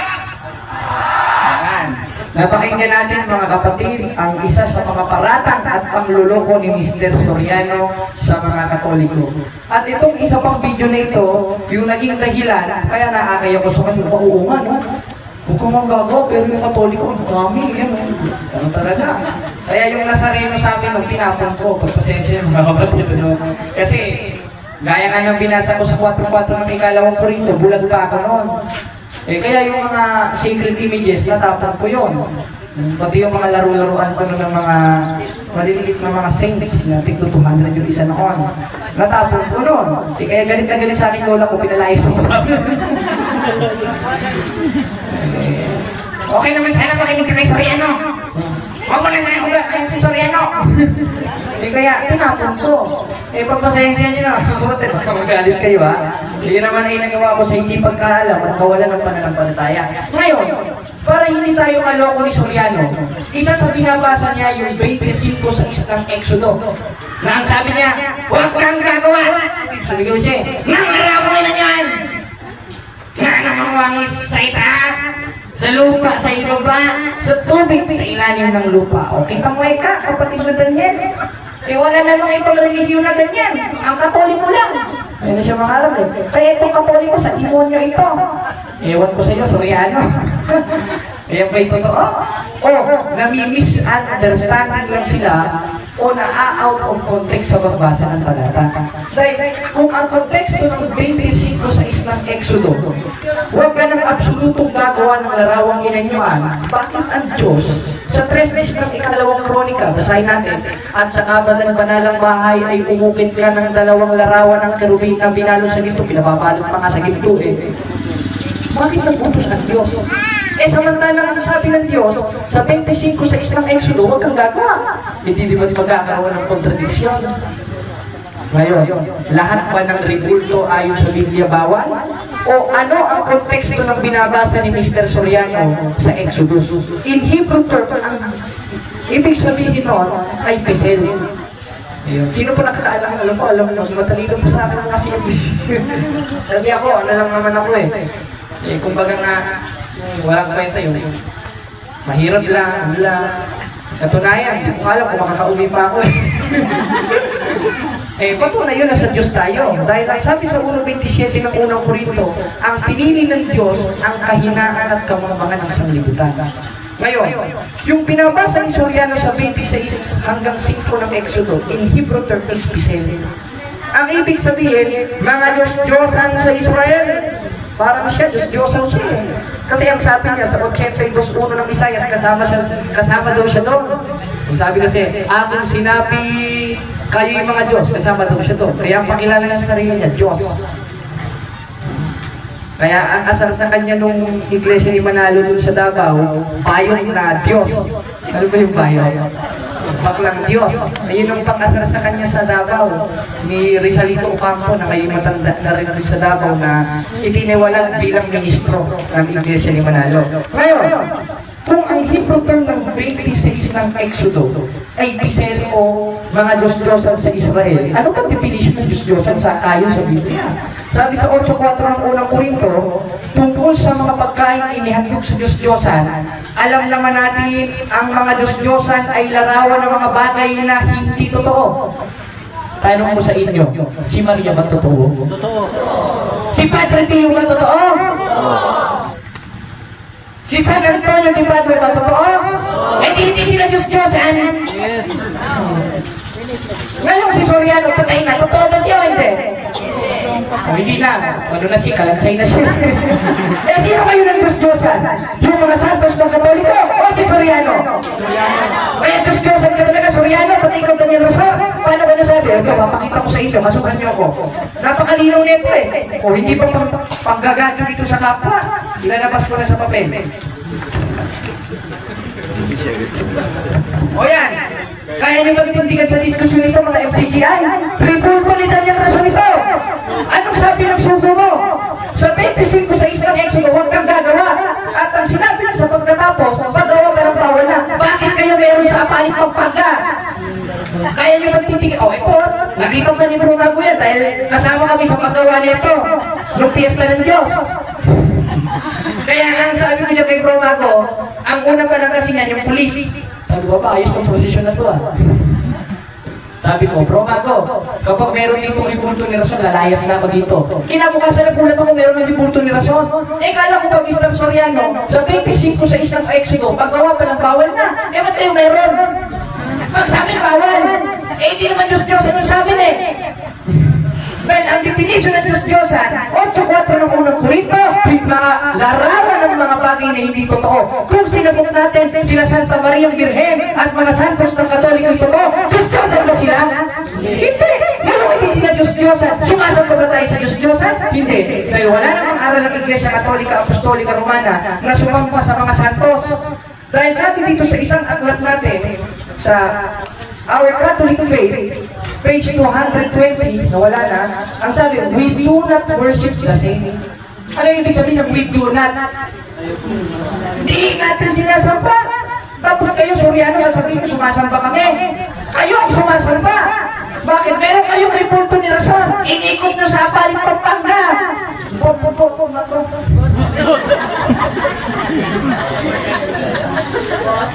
Diba? Ngayon, nagkukontrahan na ba sila? Nagkukontrahan na. Bakit? Dahil wala nga sa kanila yung karunungan. Wala sa kanila si Kristo. Ngayon, tuloy tayo. Kung ang definition ng Diyos-Diyosan sa 8.4 ng unang Korinto larawan ng mga bagay na hindi totoo, at ang santo sa altar natin ay hindi Diyos-Diyosan dahil sila yung totoo, sino ngayon ang Diyos-Diyosan? Si Soriano po o si Rason?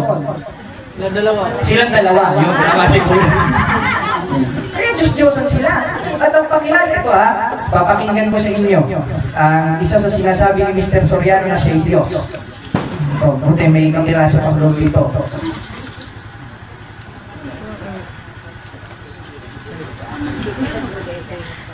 Ito sa YouTube na lang. Ito itong sabi,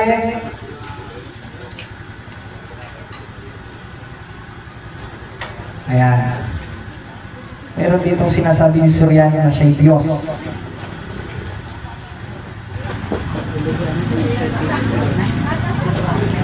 Ito o kaya meron siyang isang pang-aakit sa mga miyembro niya, yung gusto niyo bang maging Diyos?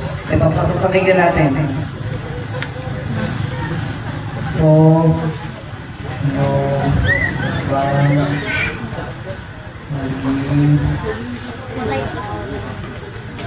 Diyos.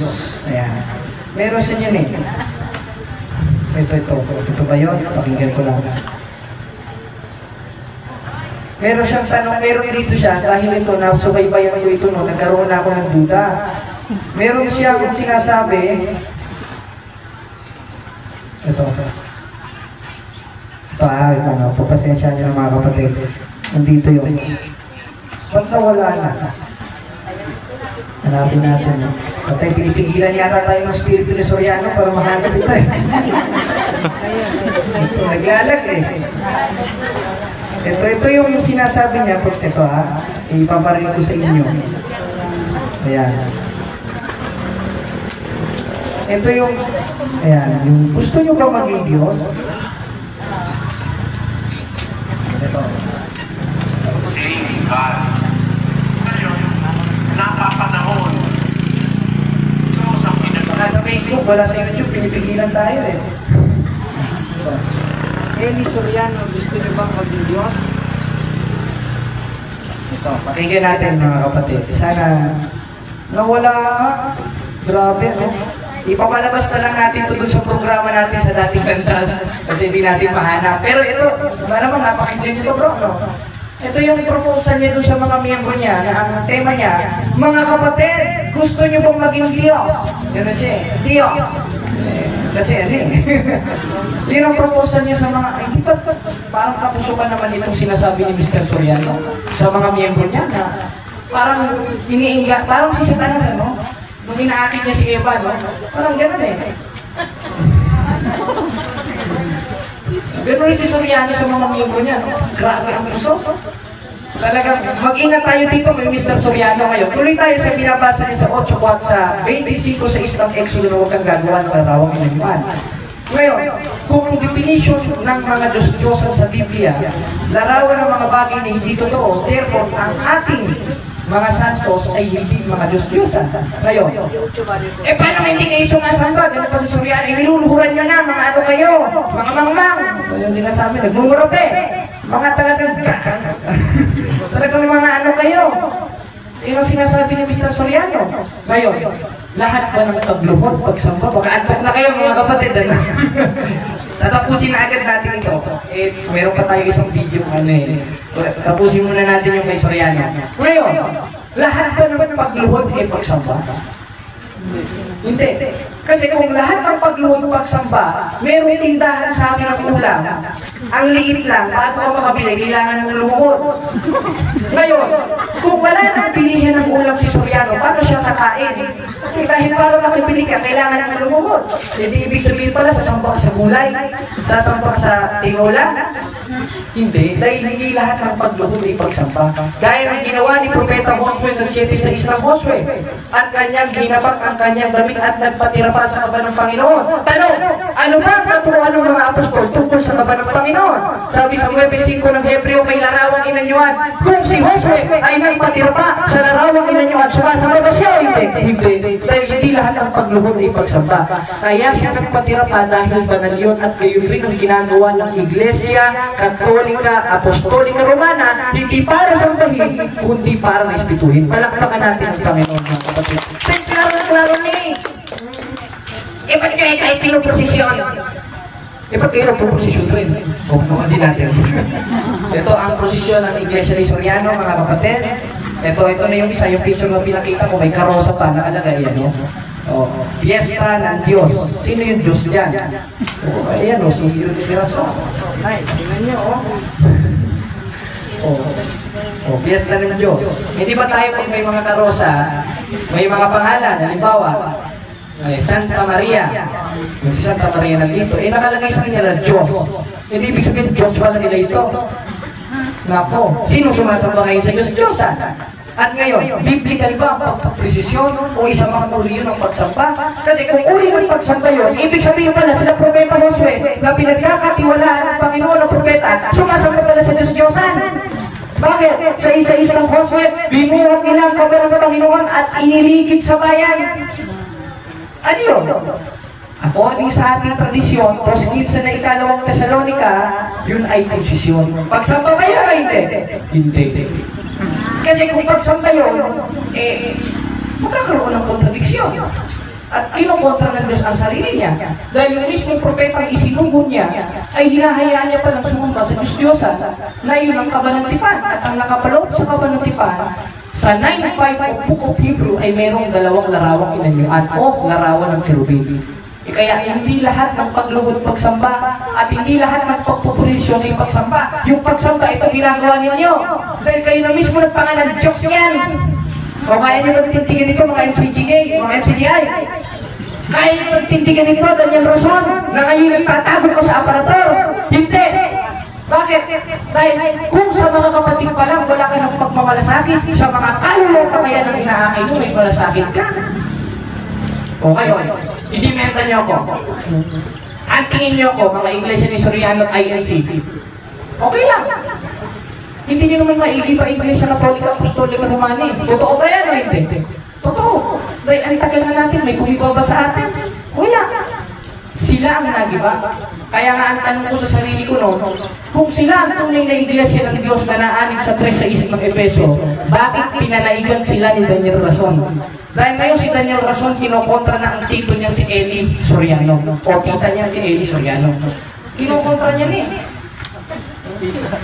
Noon, debate. Ngayon, ang debate sa kanila, bigayan na lang ng lugaw. Kaya nakikita natin sila sa daan, kung ang PMCC, kung ang born again, mga nasa daan, mga nangangwarta, ito ng MCGK mo, bakit nagpapalugaw?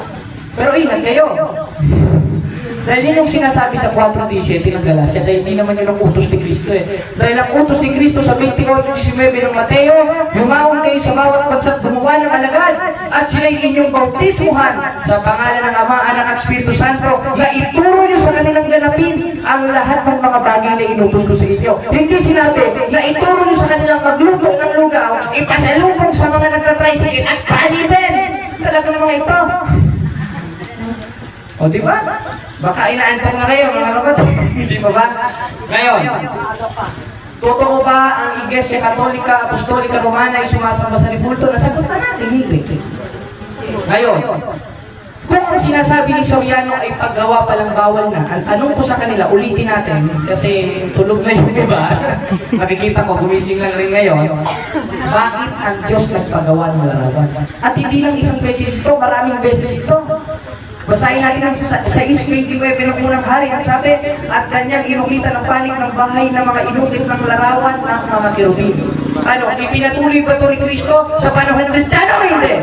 Sabi sa 5:17 ng Mateo, pakinggan natin mga kapatid, hindi ako naparito upang sirain ang kautusan, kundi upang ganapin ni ang mga propeta. Kaya kung ano ang inutos sa mga propeta na ilagay sa templo sa 3 ng ikalawang kronika sa 6:29 ng unang hari, ipinatuloy ba ni Kristo pa? Hindi. Ipinatuloy ni Kristo. Katunayan, historically speaking, yung mga early Christian churches may larawan, hindi larawan nito. Ito pa, meron rin ng INC, may sa likod pala. Ayon sa kanilang pasuko, noong June 2016, meron silang larawan ng kanilang suko. So, ilalapit ko sa inyo mga kapatid. Ito po. O, para makita natin yung letter for letter dito. O, inaalayan pa ng bulaklak. O, ito. O, ito rin yung piyesta ng Diyos. Ng Iglesia ni Manalo. Ay, ng Iglesia ni Soriano. O, di ba?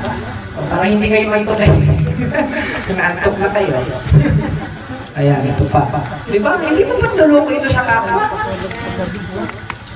O, hindi ito maninira. Sila may gawa nito. At hindi mo na pwedeng sirain ang sira. Sira na nga. Diba? Klaro, mga kapatid. O, ngayon, sumalpok pa sa mukha nila yung sinabi nila na huwag gagawa ng larawang inanyuhan. Sagot kayo mga kapatid. Sumalpok. Ngayon sumalpok sa pagmumukha nila. Basag na ba ang mukha nila o hindi? Basag na, spiritually speaking. Kaya nga pag nangangaral itong mga ito parang ano yun, nakabato yata eh. O pagbasa. Ngayon, ito pa isang video. Pakinggan naman natin ang sabi naman na isa ring ministro. Kasi nagdownload ako eh. Ito. Ayan.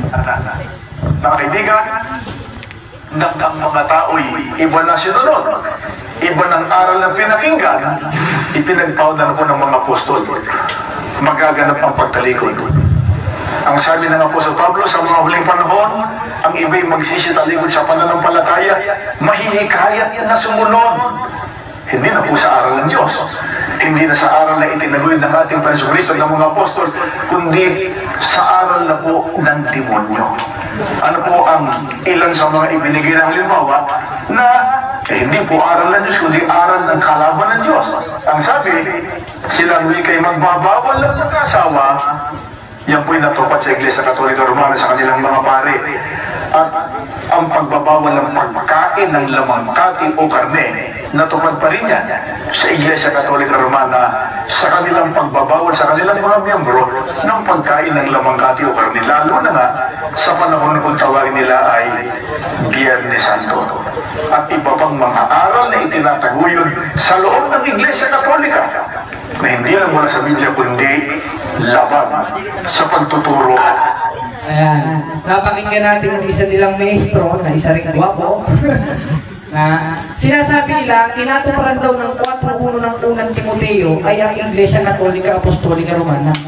Itong ginagamit nilang paraan para palabasin nila na ang Iglesia ni Cristo na nasa Biblia natalikod at lumitaw naman sa Pilipinas sa pamamagitan ni Mr. Manalo. Tanong, sino ba ang kinasantapan ng Diyos sa huling araw? Si Manalo ba o si Cristo? Mababasa natin yan sa 1:1 hanggang 2 ng Hebreo. Ang huling pinagpahayagan o huling sugo sa panahon natin, si Cristo, hindi si Manalo. Dahil si Manalo, huwag na lang natin pagkitin, talaga matutodas tayo dyan. Baka panghuli ko, sa lubungin na talaga ako. Nandyan mismo, sa pasubong hawak ko o sa dyaryo, nananay. O pwede bang maging sugo yun, rapist ka. Nasa Google yun. O, kasuhan niyo ako, nasa Google yan. Kasuhan niyo yung Google. Diyan ko lang kinuha yun, sinichismis ko eh. Ngayon, saan ba galing ang kalibugan? Sa 5:19 ng Galacia, gawa ng laman. Tanong, pwede bang maging sugo ang gumagawa ng gawa ng laman at ngayon ang momolestya? Hindi. Kaya tamang-tama ang nasa 1:1 hanggang 2 ng Hebreo na huling pinagpahayagan at huling sugo ay ang atong Ginoong Jesucristo. Dili si Eduardo Manalo. Dili si Felix Manalo. Dili si Eranio Manalo. Dahil itong mga gwapo! Diba? Ngayon, yung ginagamit din ng talata mga kapatid sa 4:1 ng unang uwan, ina-apply nila yun sa atin. Basahin natin mga kapatid, dahil nalimutan na natin ang talata na to. Dito sa 4:1 ng unang Timoteo, itong sinasabi. Ayun ka ba kayo mga kapatid? Baka inaantok na kayo. Sa unang Timoteo 4:1, ganito ang ating mababasa mga kapatid. Pakinggan natin para hindi tayo maloko. Ngunit ayan ang sinasabi ng Espiritu na sa mga huling panahon ang iba'y magsisipag sa talikod sa pananampalataya. Ayan na, napaisip na siguro si Felix Manalo na nung nasa kwarto siya nagkulong ng 3 araw. Oo nga, natalikod. Tuloy, sa pamamagitan ng mga paimbabaw ng mga tao nagsisipagsalita ng kasinungalingan. Sa 3, na ipagpabawal ang pagkaasawa. Aba, wala naman akong ibang relihiyon, ayon kay Felix Manalo, na nakikitang bawal mag-asawa kundi ang Katoliko. Ibig sabihin, natalikod nga ang tunay na iglesia. Gano'n sila magbasa eh. Natalikod nga. Kaya nung paglabas niya, 3 araw na tulong sa kwarto, sugo na siya. Ito pinangaral niya. Ano? Na ang iglesia daw ni Cristo noong 33 AD natalikod. At yung kinatuparan daw ng pagtalikod ay Iglesia Katolika Apostolika Romana. Ito isang malaki na namang pangluloko. O isa na namang malaking misinterpret sa Biblia. Basahin ulit natin mga kapatid ang sabi, ngunit ayan ang sinasabi ng Espiritu, sa huling panahon ang ila'y magsisipag si talikod.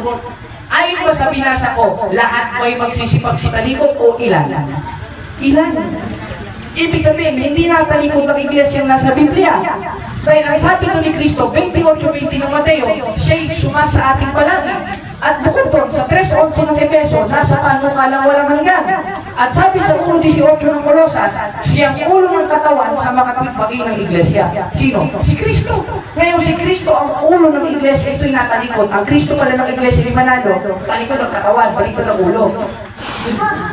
Bakit? Eh natalikod daw eh. Diba? Ganun lang naman yung mga kapatid.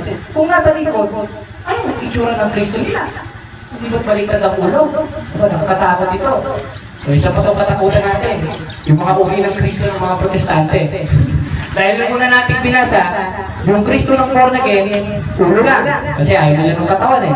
Ang Kristo naman ng iglesia ni Manalo, baliktad naman ang ulo. Ngayon, yung kay Soriano naman, may puwet. Ayun ang sabi niya eh. Nasa debate nila kay Mr. Del Mundo. Ang binasa niya yung 1:26 ng Genesis, ang sabi niya, kung naniniwala kang kawangis ng Diyos, kung ikay may puwet, naniniwala ka dapat ang Diyos may puwet din ang iba. Patay sa langit. Diba? Kaya ngayon, tuloy tayo.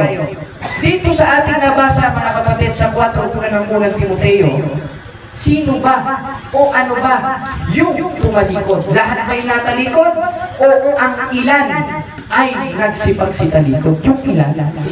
At sila ang kinatuparan mo. Bakit? Basahin natin. Na ipinagbabawal ang pag-aasawa. Sakto sa INC ito. Dahil bawal kang mag-asawa ng iba. Ang aasawahin mo lang, yung kamiyembro nila. Pag nag-asawa ka sa 70 Adventist, tiwalag ka. O kanino natupad? Sa kanila. Sunod. At ipag-uutos na lumayo sa mga pagkain. Bawal sila ng dinugan. Kanino natupad itong 4 unang Timoteo? Sa atin po, sa kanila. Sa kanila. Kaya misinterpret na naman. Ngayon, binasa niya rin yung pananampalataya ng ating mga ninuno. Wala akong libro, pero sa page 396 ang nakalagay, ang disiplina ng Iglesia Katolika ay pinatupad buwan pa ng una. Utos ba o disiplina? Disiplina. Kung nasa 4:1 ng unang Timoteo, utos ba o disiplina? Utos. Sa kanila utos, huwag kang aasawa ng safe. Sa kanila ka lang dapat sa kulto nila. O kaya nanonood pa dito. Sa kanila. Dahil sa ating disiplina, biblical ito. Ngayon ang sinasabi ni Pablo sa 7:1 ng unang Korinto, sabi ni Pablo, ito, basahin natin mga kapatid, nasa may talata. Ayan.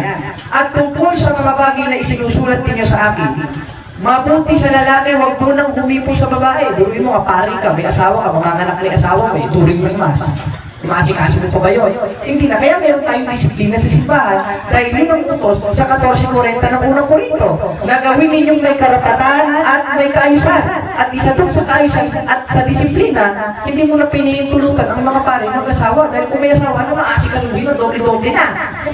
Tanong, sariling invento ba ng Iglesia Katolika ito? Hindi. Ayon kay Pablo ito.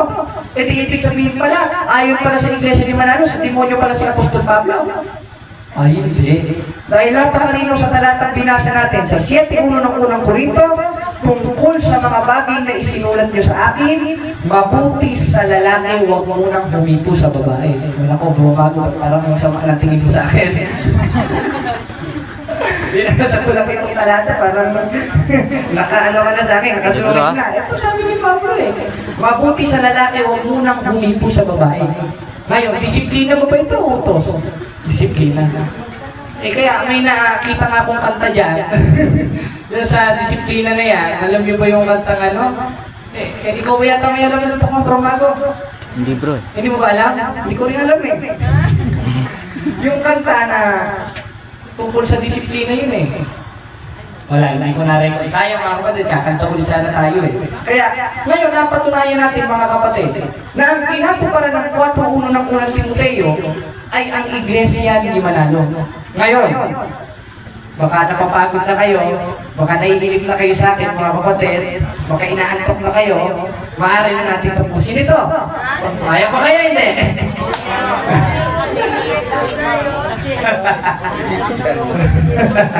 Ayan. Kaya makinig tayo sa mga kapatid. Kaya ngayon, meron pang isang aral. Talagang halubugin natin lahat ng aral nito mga kapatid. Meron pang isang aral ang baptist. Parang may chichismisan lang tayo. Chichismis natin ang doktrina nila. Tapos titignan natin kung ano sinasabi ng Biblia. Dahil Biblia naman ang sasagot at referensya. Meron namang aral ang Baptist Church na hindi na daw nawawala ang kaligtasan. Sinong pamilyar doon mga kapatid? Ayan. Ito na naman isang panloloko na naman. So sa lahat ng panloloko nila, ito yung pinaka-panloloko nila. Kaya yung mga miyembro nila, okay lang pumatay, ligtas ka pa rin Okay ka lang magpampalos ng matanda, ligtas ka pa rin Buti nung panloloko yan. At isa sa talata na pinabasa nila, yung 10:28-29 ng 1, na hindi sila maaagaw sa kamay ng aking ama. Kaya ito, one save, always save na. Pwede ka nang patay ng tao. Pwede ka nang magnakaw, kaya kadalasan na magnakaw, mabaptis Bakit? One save, always save sila para mga na gini Kahit magbangga ka, kahit mag-abortion ka, kahit babae ka, lalaki ka, mamakla ka, ako pa rin, save ka pa rin. Dahil ang pinagbabatayan nilang talata ay misinterpret na naman. Kaya nakita niyo mga kapatid, lahat ng mga napag-aralan nating relihiyon, misinterpret sila sa Biblia, di ba? Inisa-isa natin, ang una, born again, sa baptism. Sunod ang Iglesia ni Soriano, sunod ang Iglesia ni Manalo. Ano pa sunod? Ito, baptist. Isa-isahin natin. Ngayon, isa sa sinasabi ng Baptist Church, yung hindi na daw nawawala ang kaligtasan. Ito ba yung totoo? Basahin natin 26 ng Hebreo. Ang sabi, kung sinasadya natin ang ating mga kasalanan, ay wala nang haing natin tinupa tungkol sa kasalanan. Ibig sabihin, ayun na lang tayo. Sakit na ako Ibig sabihin, mga kapatid, matapos natin tanggapin si Kristo, ang sabi ni Pablo sa 10:20 sa isang Hebreo, at gumawa pa rin tayo ng kasalanan, wala nang haing natitira pa tungkol sa kasalanan. Ibig hindi na palawan si Paul, isip ito. Diba? Mismo si Kristo lalayo sa iyo Basahin natin ang 13:5 ng ikalawang Korinto, sabi ng mga kapatid, siyasatin ninyong inyong sarili kung kayo na nga sa pananampalataya. Subugin ninyong sarili. Hindi ba ganing nalalaman si Jesucristo'y nasa inyo? Sino mausap dito? Kung explanation nila ang pagbabatayan natin, ito yung mga safe na. Ito yung mga tumanggap na kay Kristo, once saved, always saved pa. Maliban na nga kung kayo'y itinapul na. Kaya may possibility tayong itapul ni Kristo kapag gumawa tayo ng kalokohan. Kaya wala nang pinaka-demonyong iglesia sa mundo ito, kundi ang Baptist Church. Bakit? Kahit pumatay ka, ligtas ka pa rin Kahit may kahasa ka, ligtas ka pa rin Kaya kadalasan ng pastor ito, pera lang ang pinag-aatapag Diba? Ang daming balita, ang chismis ito. Ibinubulgar lang natin ang baka nila para lumabas, para wala nang maloko mga Katoliko. Dahil yun ang importante Dahil sa reliyon, ang pinag-uusapan, kaluluwa. Ang pinag-uusapan dito yung kaligtasan. At hindi ako papayag na isang mga miyembro ng Katoliko, lokohin ang mga ano na ito, mga pastor na ito, dahil napakahalaga niya. Ngayon, isa sa ipinagtuturo nila, yung once saved, always saved. Alam mo yun, bro? Yan, isa yan. Ito ang pinakadelikado sa lahat, ingatan ninyo. Ngayon, nabasa nga natin sa 10:20 sa isang Hebreo, kung ating sinasadyang ating kasalanan, pagkatapos na ating matanggap ang pagkilala sa katotohanan, si Kristo, ay wala nang haing natin tirapat tungkol sa kasalanan. Ibig sabihin, tinanggap na natin si Kristo, tinanggap na natin ang Espiritu Santo, kaanin na tayo sa tunay na iglesia, ay sinadya mo pa rin gumawa ng kalokohan. Apo, wala nang haing natin tirapat tungkol sa kasalanan. Ibig sabihin, mismo si Kristo, gaya ng binasa natin sa 13:5 ng ikalawang Korinto, lalaya sa iyo. Ngayong lumaya sa iyo si Kristo, na siyang tagapagligtas, sa 2:13 ng Tito, ligtas ka pa rin ba? Hindi ka naligtas, wala na yung tagapagligtas, lumayas na sa iyo kaya talagang itong araw na ito, napakatindi nito. Diba? Naisip nyo ba mga kapatid? Napakadelikado na itong araw na ito. Balin, yung once saved, always saved. At isa na rin ako sa naloko niya.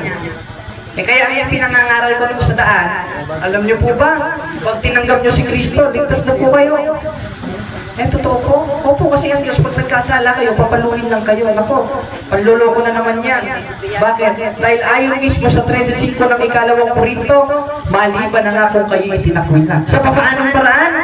10:20 sa isang Hebreo, kapag sinasadya na natin ang kasalanan natin. At bukod doon, maiwawala talaga natin yon. Basahin natin ang ikalawang 1:8, sabi, mag-ingat kayo sa inyong sarili, upang huwag ninyong iwala. Nawawala po, hindi.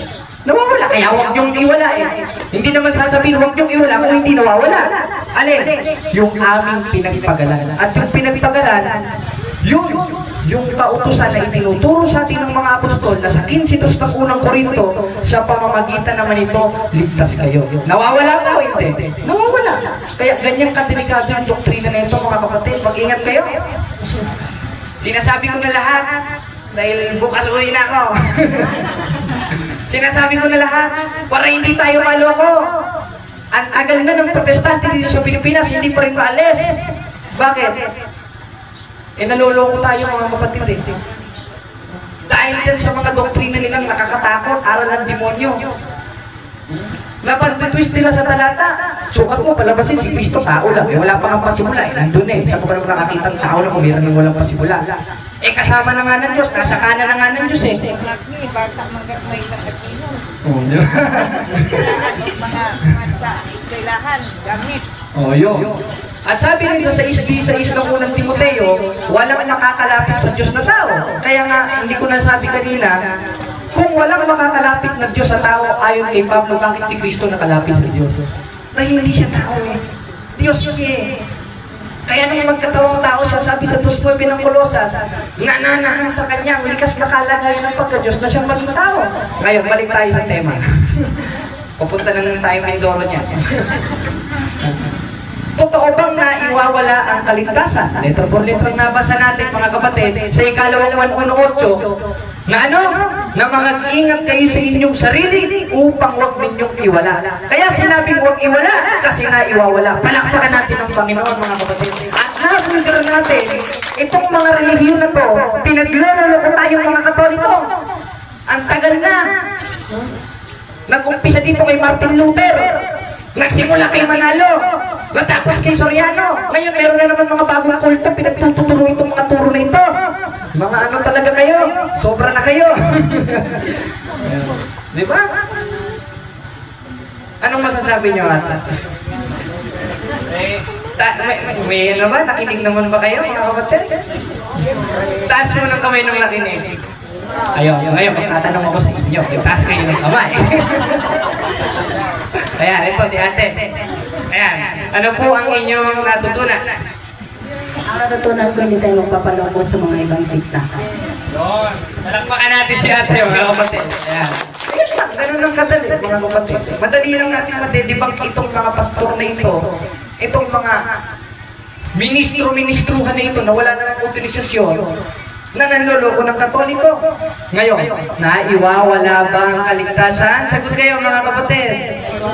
Naiwawala sa papaanong paraan. Sabi sa 10:26 ng Hebreo, kapag sinasadya na natin ang ating kasalanan. Amen? God is good? All the time? Ayun, palakpakan natin ang Panginoon. Kaya nga may kanta ko, natutunan ko kay Father Darwin. Yung, I'm here because you're here, because we're here, because God's here. Ano ba? I'm here, that's why we are here, that's why we are here, because God's here. Bakit because God's here? Dahil ang sabi sa Mateo, kung ang sino man nagkakatipon, isa o dalawa, naroon ako sa gitna nila. Wala sa mga protestante. Palakpakan natin ulit ang Diyos. Napakaliwan nito eh. Ikaw, kapatid na Marco, ano natutunan mo? Kaya, yun mga kapatid, pag nilay-nilayan natin itong mga talata, may nakita ko, may naglista, no? Naglista, ayan. Makakatuwa lang. Kala ko kasi sa MCGA lang, yung pala mayroon rin sa Katoliko. Kaya hindi na tayo aalis talaga dito. Ayun. Kita natin, di ba? Napakaliwanag naman.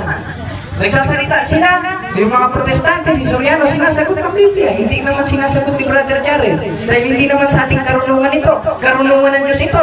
Nasabi sa 21:15 ng Lucas, bibigyan ko kayo ng bibigat karunungan na hindi masasalansan ng lahat ng inyong kaalit. Bakit? Dahil sabi sa 2:13 ng Pilipos, Diyos ang gumagawa sa inyo. Sino gumagawa? Ang Diyos. Kaya gagawa rin tayo. Gaya nga ng binasa kong talata kanina sa 3:18 ng unang buwan. Ano? Huwag tayong iibig ng salita, ni ng di lamang, kundi ng gawat katotohanan. Sa papaanong paraan, sabi sa 6:33 ng Mateo, hanapin niyo muna ang kanyang kaharian, ang kanyang katwiran, at lahat ng mga bagay na ito, ayun, bawang idaragdag ko sa inyo. Amen? Kaya para na tayong born again. Kaya, ganun lang natin pag ninilay-nilayan yung mga kapatid. Unahin natin ang Diyos sa lahat ng bagay. Kaya bago tayo magtapos, ang sasabihin ko lang sa inyo, magsimba kayo. Dahil yun ang utos. Hindi lang dapat linggo, araw-araw. Dahil ang mga apostol, basahin natin sa 2:46 ng Gawa. At araw-araw silang nagsisipanatiling matibay at nagkakaisa sa templo. Anong ginagawa nila? 27 o 26 ng Gawa, nagpuputol-putol sila ng tinapay. Tinatanggap nila si Kristo dahil yun ang pinakamahalaga. Ngayon, may narinig akong isang pastor ng protestante. Yung na ka magmisa. Bakit? Wala naman talatang pinabasa yung pare. Hindi ko naman, guwapo rin pastor ka. Bakit? Hindi mo Bible study yun eh. Ang pinaka-highlight sa misa, kung anong ginawa ng mga apostol, gano'n rin ang gagawin natin. Ano? Nakada sila'y nagkakatipon, sa 27 ng Gawa, nagpuputol-putol sila ng tinapay. Tanong, nagpuputol-putol ba tayo ng tinapay? Ayun, at yun ang Eucharistia, hindi. Ngayon, nagpuputol-putol. Sinusunod ba natin ang mga apostol? Ngayon, sinusunod natin ang mga apostol. Lahat ng sulat ng mga apostol, 1 Testamento, ng unang 1, yung nakita narinig nila, 14:37 ng unang Korinto, utos ng Diyos. Sinusunod ba natin si Kristo? Anong sinusunod natin si Kristo? Tunay na Kristiyano ba tayo? Ngayon tunay na Kristiyano, palakpakan natin ang Diyos. Oh, maririnig ko ba sa pastor ito? Wala! Maririnig ko nga sa pastor ito, may pera naman dito. Maguhulog kayo. Oh. Diba? Kaya sa araw na ito, sa hapon na ito, napatunayan natin na itong mga pastor na ito, walang ginawa kundi manidroko ng mga tao. At isa sa binabasa nila, para patunayan na hindi na daw nawawala ang kaligtasan, yung nasa Gs 29 at 28 ng 1. Mag-ingat kayo. Dahil ang interpretasyon nila, hindi tayo maaagaw sa kamay ng Ama. Tama naman yun. Kahit demonyo, kahit si Suryano, kahit si Manalo, di tayo maaagaw sa kamay ng Ama. Pero kung ikaw mismo ang bumiwalay, ibang usapan na yun. Gs 38 ng Hebreo ang sabi, ngunit kung ang aking lingkod na matuwid ay bumubuhay sa pananampalataya, kung siya'y umurong, ay hindi siya kalulugdan ng aking kaluluwa. Kaya tama yung pinabasa nila na hindi tayo maaagaw sa kamay ng Ama. Pero kung ikaw mismo umurong, ano nang nangyayari? Hindi siya kalulugdan ng aking kaluluwa. Sa makatwid, sa 13:5 ng ikalawang Korinto, mismo si Kristo, itatakwil tayo. Sa paanong paraan? Kung uurong tayo. Kaya yan po ang isang panluloko, nalimutan ko lang basahin kanina. Kaya, ayun, gaya nga ng sinabi ko kanina, mga kapatid, magsimba lang tayo. Dahil ang demonyo, hindi niya magigiba ang iglesia. Gaya ng pangako ni Kristo sa 16:18 ng Mateo, iba si Kristo, Diyos. Ngayong Diyos si Kristo, sabi sa utos ng Tito, sa pag-asa ng buhay na walang hanggan, na ipinangako ng Diyos na hindi makapagsisinungaling. Magsisinungaling ba si Kristo? Hindi. Ngayong hindi magsisinungaling si Kristo, tamang-tama ang sinabi niya na mas ipintuan ng Hades, hindi pananaigan ng kanyang iglesia. Kaya ang ginawa ng mga protestante, ginawa ng demonyo, ginawa ni Satanas, hindi niya maiiba ang iglesia, nagtayo sila ng sariling iglesia. Kaya hindi na kayo magtataka mga kapatid, ang daming protestante sa Luzon, Visayas, Mindanao, unang-unang na dyan sa Amerika, bansa ng mga protestante yan. Meron yung nakita kong post, galit na galit nung naihalal na po si Pope Leo. Ba't American po? Itong Amerika, lugar ito ng mga protestante. Hindi na ako magtataka. Baka kirahin tayo. Hindi na ako magtataka. Lahat sa inyo ganyan. Bakit? Hindi nyo kasi tinatanggap yung mga sakramento ni Kristo Yan ang wala sa protestante. Yung sakramento na dapat natin ugaliin, gaya ng sinabi ko kanina sa 3:15 ng unang Timoteo, sa tunay na bahay ng Diyos. Kaya, bago tayo rumisip ng Holy Eucharist, mga kapatid, tanggapin natin ang sakramento ng kumpisan. Amen? Gaya na nasa 1:9 ng unang 1, na kung ipinahayag natin ang mga kasalanan ay tapat at banal siya na tayo patatawarin. Sa papaanong paraan? Sa pamamagitan ng sakramento ng kumpisan. Kaya natin magkumpisan tayo. Dahil ang kumpisan mas better sa 100 na exorcism yan ayon kay Father Darwin. Ayon sa mga exorcist praise, mas mabisa ang sakramento ano bang tawag to? Yung reconciliation kaysa sa exorcism. Kaya tayo na meron ganyan Bakit? Dahil ang mga saserdote, mga obispo natin ayon sa 20:28 ng gawa, ang binigyan ng otorisasyon upang pakanin ang kawan na ayon sa 20:21, 22 ng 1, pinuspos ng Espiritu Santo. Sa mga pastor, Espiritu Santo. Kaya wala silang sakramento ng pagpisal.